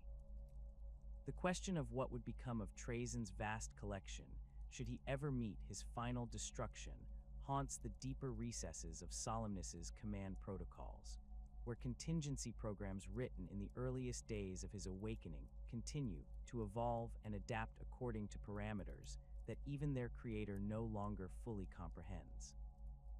These automated systems represent perhaps the most sophisticated preservation protocols ever developed, designed to ensure that the collection's integrity remains intact regardless of external threats or the fate of its curator. The complexity of these contingencies reflects Trazyn's understanding that his own immortality, while extensive, cannot be considered absolute in a galaxy where beings of godlike power wage eternal war across dimensions that transcend normal concepts of life and death. The primary preservation protocol involves the complete isolation of Solemnace from normal space-time through dimensional phase technology that would effectively remove the tomb world from the galaxy's physical reality. This emergency measure would trigger automatically upon detecting Trazyn's permanent destruction, creating a pocket dimension where the collection could exist in perfect stasis until such time as conditions allow for its eventual recovery. The energy requirements for maintaining such extensive dimensional isolation would drain Solemnace's power reserves over the course of several millennia, but specialized systems have been designed to gradually reduce the scope of preservation to focus on the most historically significant specimens as resources diminish. Secondary protocols involve the selective activation of preserved specimens according to predetermined criteria that prioritize their potential for independent survival and their likelihood of continuing Trazyn's preservation mission. These awakening sequences would begin with the most strategically capable individuals in the collection, providing them with sufficient resources and information to establish defensive positions, while gradually reviving additional specimens based on their complementary skills and historical significance. The resulting community of awakened beings would represent a cross-section of galactic civilization, unlike anything that has ever existed, bringing together heroes and villains from across the millennia in a shared struggle for survival.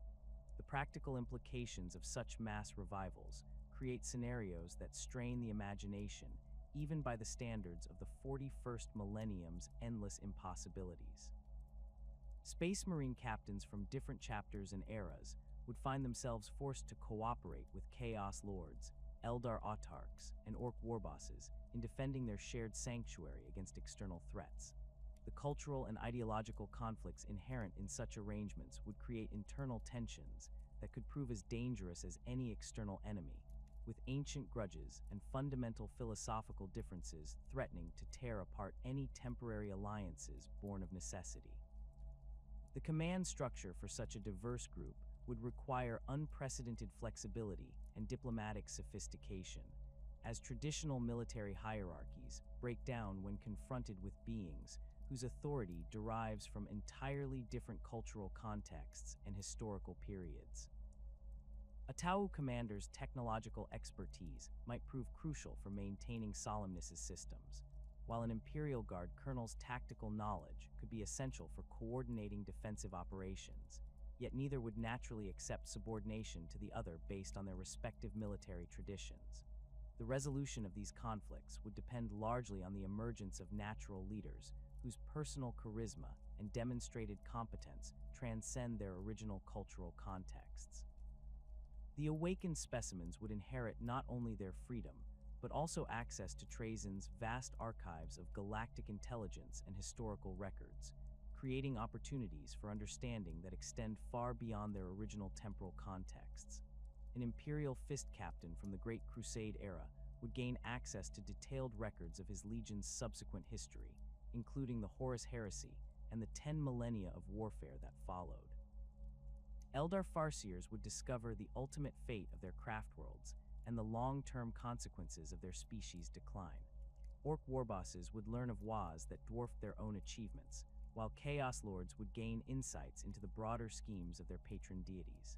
This unprecedented access to historical knowledge would fundamentally alter the awakened beings' understanding of their place in the galaxy and their relationships with their original cultures and loyalties.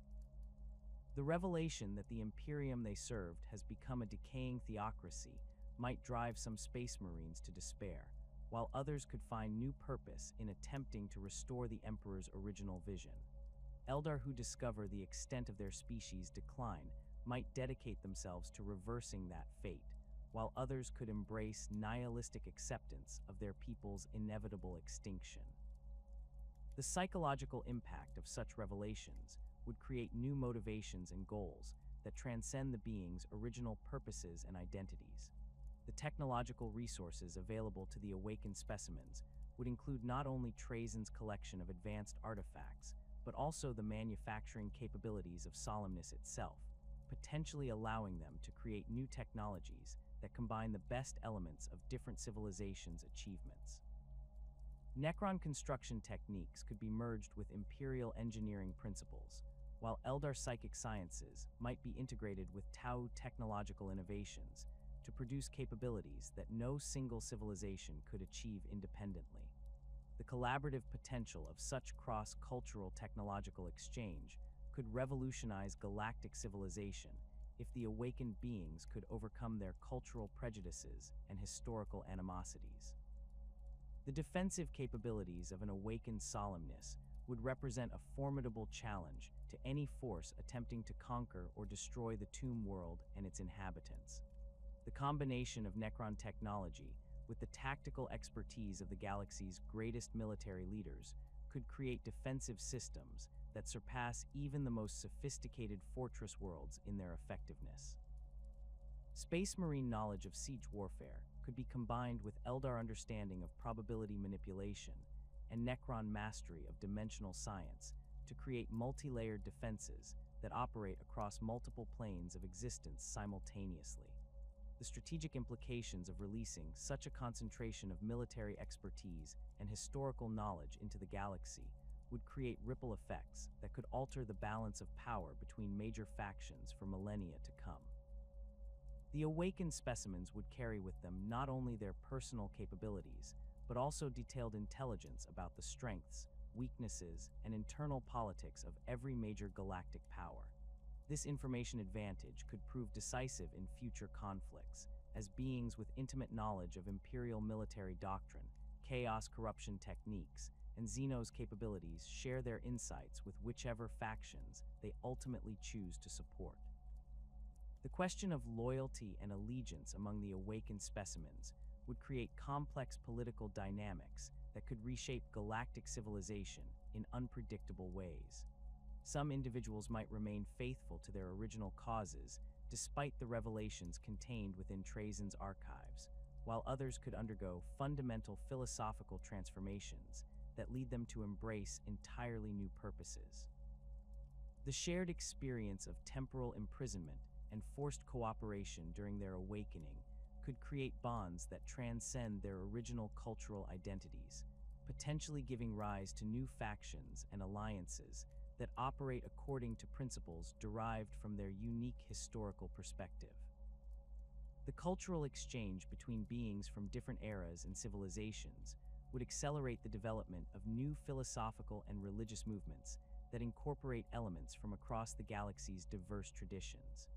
Imperial Guard officers might find wisdom in Tau concepts of the greater good, while Eldar Farseers could discover unexpected insights in Orc approaches to warfare and survival. These cross-cultural pollination effects could produce hybrid belief systems and social structures that represent genuine innovations in galactic civilization, offering alternatives to the stagnant orthodoxies that currently dominate most major factions. The preservation of knowledge and culture that Trazyn has achieved through his collection activities represents one of the most comprehensive archives of galactic civilization ever assembled, containing detailed records of societies, technologies, and individuals that would otherwise be lost to the destructive forces of constant warfare. His galleries house examples of artistic achievement, technological innovation, and cultural development from civilizations that vanished millennia ago, preserving not only their physical artifacts, but also the living representatives who embody their values and capabilities. This vast repository of cultural heritage serves as an inadvertent bulwark against the homogenizing forces of imperial expansion and the destructive influence of chaos corruption. The scientific value of Trazyn's collection extends far beyond simple historical curiosity to encompass genetic samples, technological specifications, and cultural practices that could prove crucial for the long-term survival of various species and civilizations. His preserved specimens include individuals whose genetic lineages represent irreplaceable diversity within their respective species, while his technological artifacts contain manufacturing techniques and scientific principles that could revolutionize current understanding in multiple fields. The loss of this knowledge through the collection's destruction would impoverish galactic civilization in ways that might not become apparent for centuries. The role of Trazyn as an inadvertent preserver extends beyond his conscious collection activities to include the secondary effects of his interventions in galactic events. His removal of key figures from historical moments has sometimes prevented their deaths in battles they were destined to lose, effectively preserving bloodlines and knowledge that would otherwise have been eliminated. Similarly, his acquisition of technological artifacts has protected them from destruction during planetary bombardments or chaos corruption, ensuring their survival for potential future recovery and study. The irony of a Necron Lord serving as the galaxy's most dedicated cultural preservationist highlights the complex relationship between the ancient mechanical race and the organic civilizations they theoretically seek to destroy. Trazyn's activities demonstrate that Necron consciousness retains the capacity for appreciation and wonder that characterized their original Necrontyr existence, suggesting that the biotransference process did not completely eliminate the curiosity and aesthetic sensibility that drove their ancient civilization's scientific and cultural achievements. His collection represents a form of rebellion against the nihilistic destructiveness that defines most Necron activities, preserving examples of the very diversity and creativity that his species' awakening threatens to eliminate. The question of whether Trazyn represents the last vestige of Necrontyr curiosity or simply another form of corruption reflects deeper uncertainties about the nature of Necron consciousness and the extent to which their original personalities survive the biotransference process. His obsessive collecting behavior could be interpreted as a preservation of the scientific curiosity that characterized the Necrontyr's golden age, when their civilization achieved remarkable advances in technology and culture before the cancer plague drove them to desperate measures.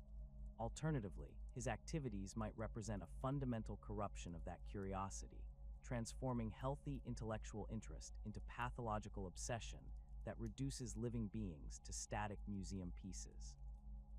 The distinction between preservation and corruption becomes particularly relevant when examining the methods Trazyn employs to maintain his collection and the suffering these techniques inflict on his preserved specimens.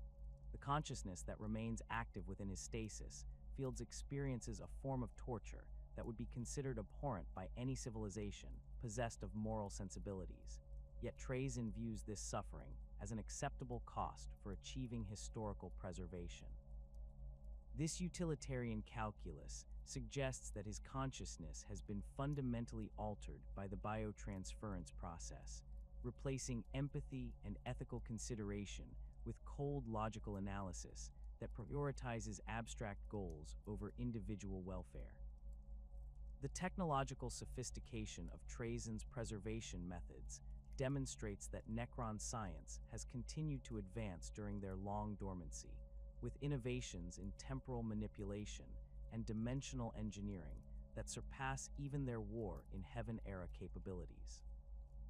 These advances suggest that Necron consciousness retains the intellectual capacity for scientific progress and creative problem solving that characterized their original civilization, though these capabilities now serve purposes that their Necrontyr ancestors might have found incomprehensible or morally repugnant. The development of new technologies for specimen preservation and gallery construction represents genuine scientific achievement, even as it serves goals that most organic civilizations would consider fundamentally evil. The isolation of Trazyn from mainstream Necron society reflects the extent to which his collecting activities have diverged from orthodox dynastic priorities and objectives. His fellow overlords view his preservation of organic specimens with suspicion and occasionally open hostility, considering such activities to be distractions from their species' rightful destiny of galactic reconquest. This philosophical divide suggests that the biotransference process affected individual Necron consciousness in different ways, with some retaining elements of their original curiosity and intellectual interests, while others embraced the nihilistic destructiveness that characterizes most awakened dynasties. The legacy of Trazyn the Infinite extends far beyond his personal collection to encompass the broader implications of his activities for galactic civilization and the future development of interspecies relationships. His work demonstrates that cooperation and mutual understanding between different civilizations remain possible even in the grim darkness of the 41st millennium, though such cooperation typically requires the intervention of beings whose perspectives transcend normal temporal and cultural limitations. The knowledge and specimens he has preserved could serve as the foundation for new forms of interspecies collaboration that transcend the destructive conflicts that currently define galactic politics. As the galaxy spirals toward ever greater levels of destruction and chaos, Trazyn's collection stands as a monument to what has been achieved and what might yet be possible if the destructive forces of war and corruption could be overcome. His galleries contain not only examples of individual excellence, but also demonstrations of the creative potential that emerges when different civilizations interact peacefully rather than through conquest and domination. The preservation of this potential for future generations represents perhaps the most significant contribution that any individual has made to galactic civilization, regardless of the questionable methods employed to achieve it. The ultimate fate of Trazyn and his collection remains uncertain, subject to the same forces of entropy and destruction that threaten all achievements in the 41st millennium. Yet the very existence of his preservation efforts demonstrates that the capacity for wonder, curiosity, and cultural appreciation survives even in the galaxy's darkest corners, offering hope that these qualities might someday triumph over the destructive impulses that currently dominate galactic civilization. Whether Trazyn represents the last flickering ember of Necrontyr enlightenment or the first sign of a new form of consciousness that could bridge the gap between organic and mechanical existence, his legacy will endure as long as a single specimen remains preserved within the infinite galleries of Solemnace.